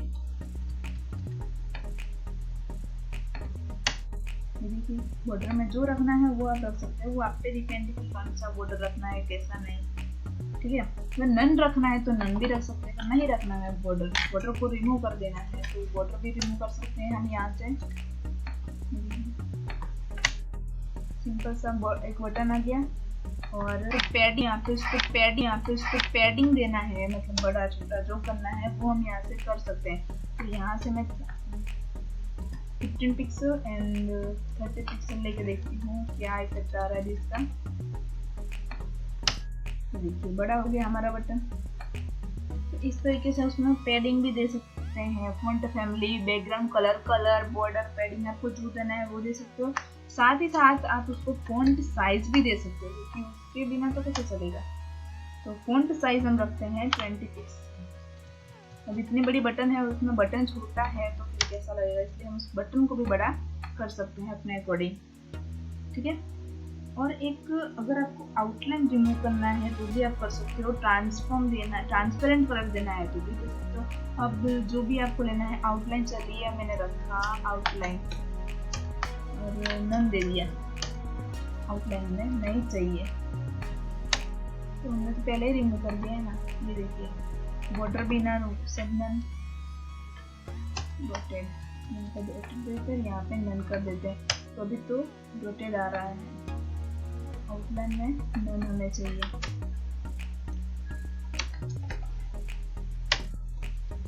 नन आउटलाइन शो करना है या नहीं करना है, मुझे कोई इफेक्ट नहीं कर रहा है। ये मैंने बॉर्डर दे दिया है इसलिए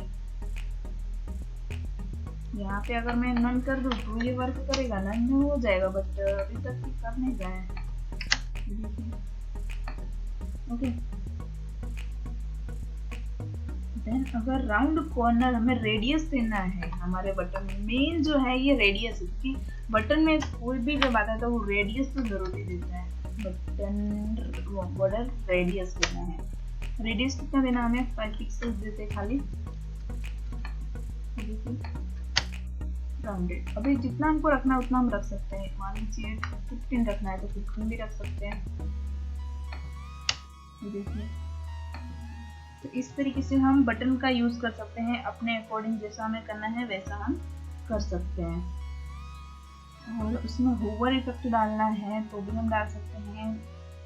ठीक है, जब आप कोई बड़ा प्रोजेक्ट कर रहे हो तो आपको होवर की ज़्यादा आवश्यकता पड़ने वाली है इसमें, क्योंकि अगर एक से ज़्यादा बटन हो तो आपको करना भी पड़ेगा होवर इफेक्ट देनी है। इफेक्ट भी दे सकते, ओपासिटी भी है। देखिए ओपासिटी में रख दिया 0.6, देखते हैं क्या आता है। देखिए बैकग्राउंड का जो कलर है वो थोड़ा लाइट हो जाता है, अभी हम इसको रिमूव कर देते हैं क्योंकि हमें ये नहीं चाहिए। ओके, तो ये हम कर सकते हैं। कर्सर देख लेते हैं, कर्सर क्या रखना है हमें, नोट ड्रॉप। देखते हैं अलग अलग वैल्यूज का यूज करके क्या आता है। अच्छा, नो ड्रॉप में कुछ नहीं आएगा, नो ड्रॉप तो अब नॉट अलाउड कर देते हैं, नॉट अलाउड। अब क्या होगा, कर्सर ले जाएंगे तो अच्छा ये कर्सर वहाँ पे नहीं जाएगा, नॉट अलाउड। ये जो ब्लॉक का सिंबल आता है वो आ गया, मतलब हमें कर्सर वहाँ पे नहीं ले जा सकते। एक टाइप का वो डिसेबल ही हो गया कि वहाँ से हमें डिसेबल करना है, हमें इस बटन पे क्लिक नहीं करना है, इसलिए हमने ये कर दिया। ठीक है, तो बटन में इतना था। आप अगर और भी चाहते हो तो और भी मिल सकता है। आपको ट्रांसपेरेंट करना है, जैसा करना है मतलब आजू बाजू का दिखना चाहिए वैसा भी आप कर सकते हो। ठीक है, बटन की बात हो गई। अब हम एक देख लेते हैं इमेज कैसे लाना है। वो सिंपली हम इसे रिमूव कर देते हैं। अभी हमें बटन भी नहीं चाहिए, टेबल भी नहीं चाहिए, तो टेबल वाला भी रिमूव कर देते हैं हम। यहाँ से हम बटन को रिमूव कर देते हैं अभी के लिए। बात कर लेते हैं एक इमेज की। img टैग सरसी हमने देखा था पहले में banner.png, ठीक है। सिंपल सा खाली सरसी लिखा है मैंने, देखते क्या आता है। देखिए पूरे में हमारा ये आ गया कलर, हाँ सॉरी इमेज आ गया है। तो हम एक काम करते हैं, div ले लेते हैं, उसके अंदर ही ले लेते हैं। div ले लिया हमने, उसके अंदर ये इमेज हम डाल लेते हैं। इमेज ले लिया, div के अंदर div को हाइट एंड विड्थ देना बहुत जरूरी है। तो सबसे पहले हम यहाँ पे div कॉल करा लेते हैं।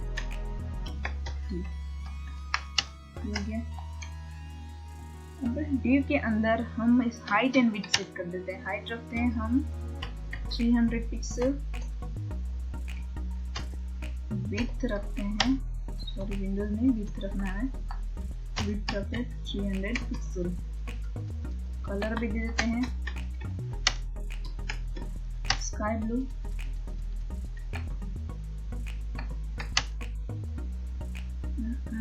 कोई इफेक्ट नहीं, क्या हुआ? तो यहाँ से अभी इसे मैं कर देती हूँ। रिमूव करने के बाद शायद ये इफेक्ट करें। देखिए यहाँ से चला गया, और हम साइज थोड़ी छोटी कर देते हैं क्योंकि बहुत बड़ा बता रहा है भाई, इसलिए। Okay done. देन यहाँ से हम इमेज ला देते हैं अपना। देखिए ये एक div के अंदर ही आ रहा है। अभी हाइट एंड विड्थ हम थोड़ा और छोटा करके देख लेते हैं। 200 का div दे दिया, div के अंदर हाइट एंड विड्थ दे दिया, उसके अंदर ये कॉल करा दिया। div के अंदर ही हम एक इमेज ले लेते हैं।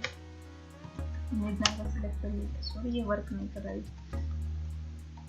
200 और यहाँ पे हम इमेज भी ले लेते हैं, सिलेक्टर का नाम इमेज। इमेज की हाइट एंड विड्थ भी सेट कर देते हैं हम। हाइट रख देते हैं 200 पिक्सल, विड्थ रख देते हैं 200 पिक्सल।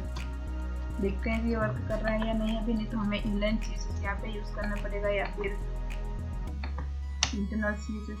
ओके डन, यहाँ पे ये वर्क करने लगा है। अभी तो हमारा div वर्क नहीं कर रहा है, सिंपल सा अभी, ठीक है। तो इस तरीके से हम इसमें बैकग्राउंड सेट कर सकते हैं, या फिर हमें इसमें बॉर्डर रखना है कि बॉर्डर का रेडियस रखना है तो भी हम रख सकते हैं इमेज टैग में। तो बॉर्डर रेडियस मैंने रखा 10 पिक्सल। तो ये राउंड हो जाना चाहिए थोड़ा सा। भी देखिए थोड़ा सा कॉर्नर से ये राउंड हो गया है। यहाँ पे देखिए, यहाँ पे पता नहीं आपको दिख रहा है या नहीं, लेकिन मुझे यहाँ पे दिख रहा है। यहाँ से ये थोड़ा कॉर्नर राउंड हो गया है। थोड़ा ज़्यादा करके देखती हूँ, 100 का ले लिया अब मैं, तो ये थोड़ा ज़्यादा ही जाना चाहिए। देखिए पूरा सर्कल में हो गया। तो मान लीजिए अगर आपको प्रोफाइल क्रिएट करना है तो आप इस तरीके से ले सकते हो। अगर आपको सिंपली उससे जो राउंड करना है वो भी आप दे सकते हो। बॉर्डर रेडियस दे दिया हमें डायरेक्ट 50%, तो 100 पिक्सल की हमें जरूरत ही नहीं पड़ेगी, डायरेक्ट वो राउंड में हो जाएगा। ये देखिए अब राउंड ले लिया हमने। अब इसमें हमें बॉर्डर लगाना है एक, तो 1 पिक्सल का बॉर्डर लगाते हैं, सॉलिड कर देते हैं इसे। देखिए यहाँ पे स्काई ब्लू कलर का आ गया क्योंकि यहाँ पे div में हमने वही कलर दिया है इसलिए। तो ये करते हैं रेड। देखिए तो यहाँ पे div की कोई जरूरत तो है नहीं क्योंकि इमेज सारा वर्क कर रहा है। ओके देखिए रेड देते हैं यहाँ पे कलर, तो अब ये रेड हो जाना चाहिए। डन, रेड हो गया ये। और अगर हमें इसे रिस्पॉन्सिव बनाना है तो मैक्सिमम विड्थ हम दे देते हैं 100%। देखते हैं क्या आता है। ओके तो ये रिस्पॉन्सिव अगर हम किसी भी डिवाइस में इसको ओपन कर ले तो अच्छे से ही आएगा। और इमेज के अंदर हम चलिए कोई div ले रहे हैं, इसे डिस्प्ले ब्लॉक कर देते हैं। और राइट लेफ्ट आपको जो करना है वो आप अपने मुताबिक कर सकते हो। ट्रांसपेरेंट इमेज लेना है और उसके ऊपर आपको टेक्स्ट आना है तो भी आप ला सकते हो। ये देखिए ओपेसिटी जो है 0.6 ले लेते हैं हम, तो इमेज जो है वो लाइट हो जानी चाहिए एकदम।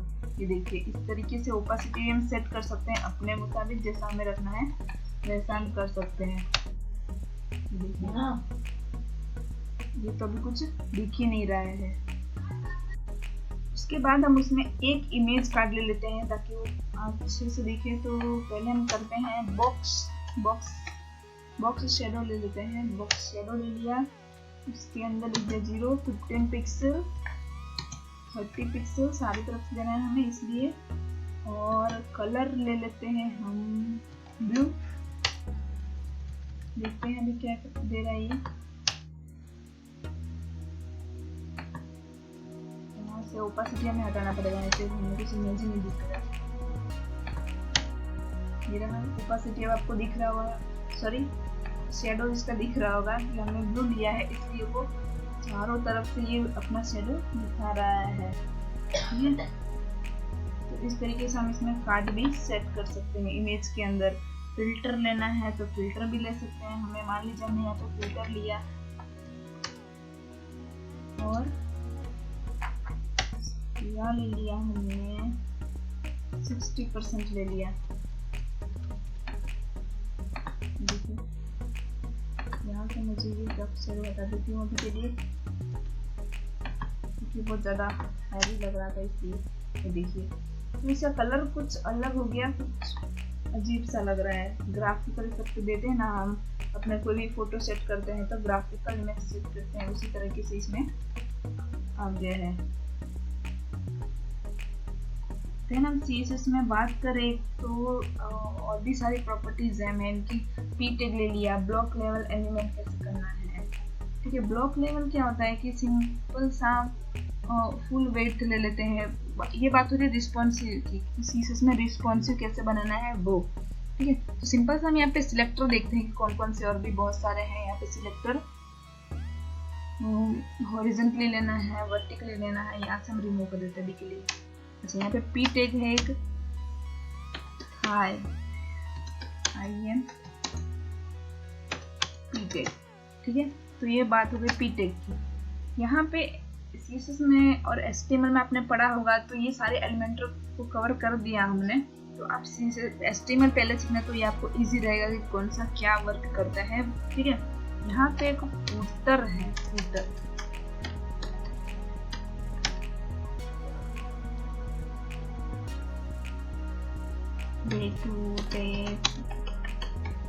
नॉलेज। ठीक है, तो फूटर बेसिकली आपको पता होगा कि फूटर कहाँ पे आता है। नीचे, तो हम इसे नीचे भी ले जा सकते हैं। ठीक है, हेडर आता है, फूटर आता है, तो ये सेक्शन वाइज वर्क करता है। सेक्शन का क्या यूज है, सेक्शन आपको कंटेनर बना के देता है। ठीक है, जब आप बूटस्ट्रैप सीखोगे तो आपको उसमें बहुत सारे कंटेनर का यूज करना होगा, फूटर हेडर सभी यूज करना पड़ेगा। तो ये जो बेसिक है वो आपको जो कवर होगा ये सारे बूटस्ट्रैप में हो जाएंगे। तो ब्लॉक लेवल एलिमेंट की बात करें कि CSS में ब्लॉक लेवल एलिमेंट कौन कौन से हैं, तो P टैग है, H1 टैग है, H2 टैग है, देन div टैग है, UL एंड OL टैग है, UL टैग है जो कि, और UL टैग है, LI है, फॉर्म है, सेक्शन है, फुटर है, जो अलग अलग सेक्शन लेके काम करते हैं। हमेशा वो नए लाइन से स्टार्ट होते हैं, इसलिए ब्लॉक लेवल है, फॉर्म है, सेक्शन, हेडर, नया बार है, मेन है, फुटर है। तो ये सारे ब्लॉक लेवल एलिमेंट है। देन CSS में बात करें इनलाइन एलिमेंट्स की कि इन लाइन मतलब एक ही लाइन के अंदर ये सारे वर्क करते हैं। तो ये जो फुटर है, H1 टैग है, P टैग है, ये सारे ब्लॉक लेवल एलिमेंट है। ओके, देन यहाँ पे हम बात करते हैं इनलाइन एलिमेंट की। तो यहाँ पे एक स्पैन टैग लेके मैं बताती हूँ आपको। इसमें लिख दिया हमने गेट वे, लिख दिया हमने। ठीक है, तो ये स्पैन टैग हो गया, तो वो एक ही लाइन के अंदर ही आ जाता है। यहाँ पे हमने गेटवे लिखा तो ये एक लाइन के अंदर ही आ गया। तो मान लीजिए हमने इसका कलर कर देना है, सॉरी स्टाइल ले लेते हैं, स्टाइल के अंदर कलर रख देते हैं ब्लू। देन तो शायद आपको अच्छी तरह से पता चलेगा इसमें कि ये अलग क्या है।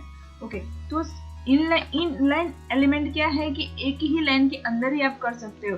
तो उसमें स्पैन टैग आ गया, आई टैग आ गया जिसमें हम आइकन कॉल कराते हैं, एयर टैग आ गया और इमेज टैग भी आ गया। तो एक ही लाइन में हम उसको कॉल करा सकते हैं। और तो एक और बात है चेंजिंग डिस्प्ले वैल्यू।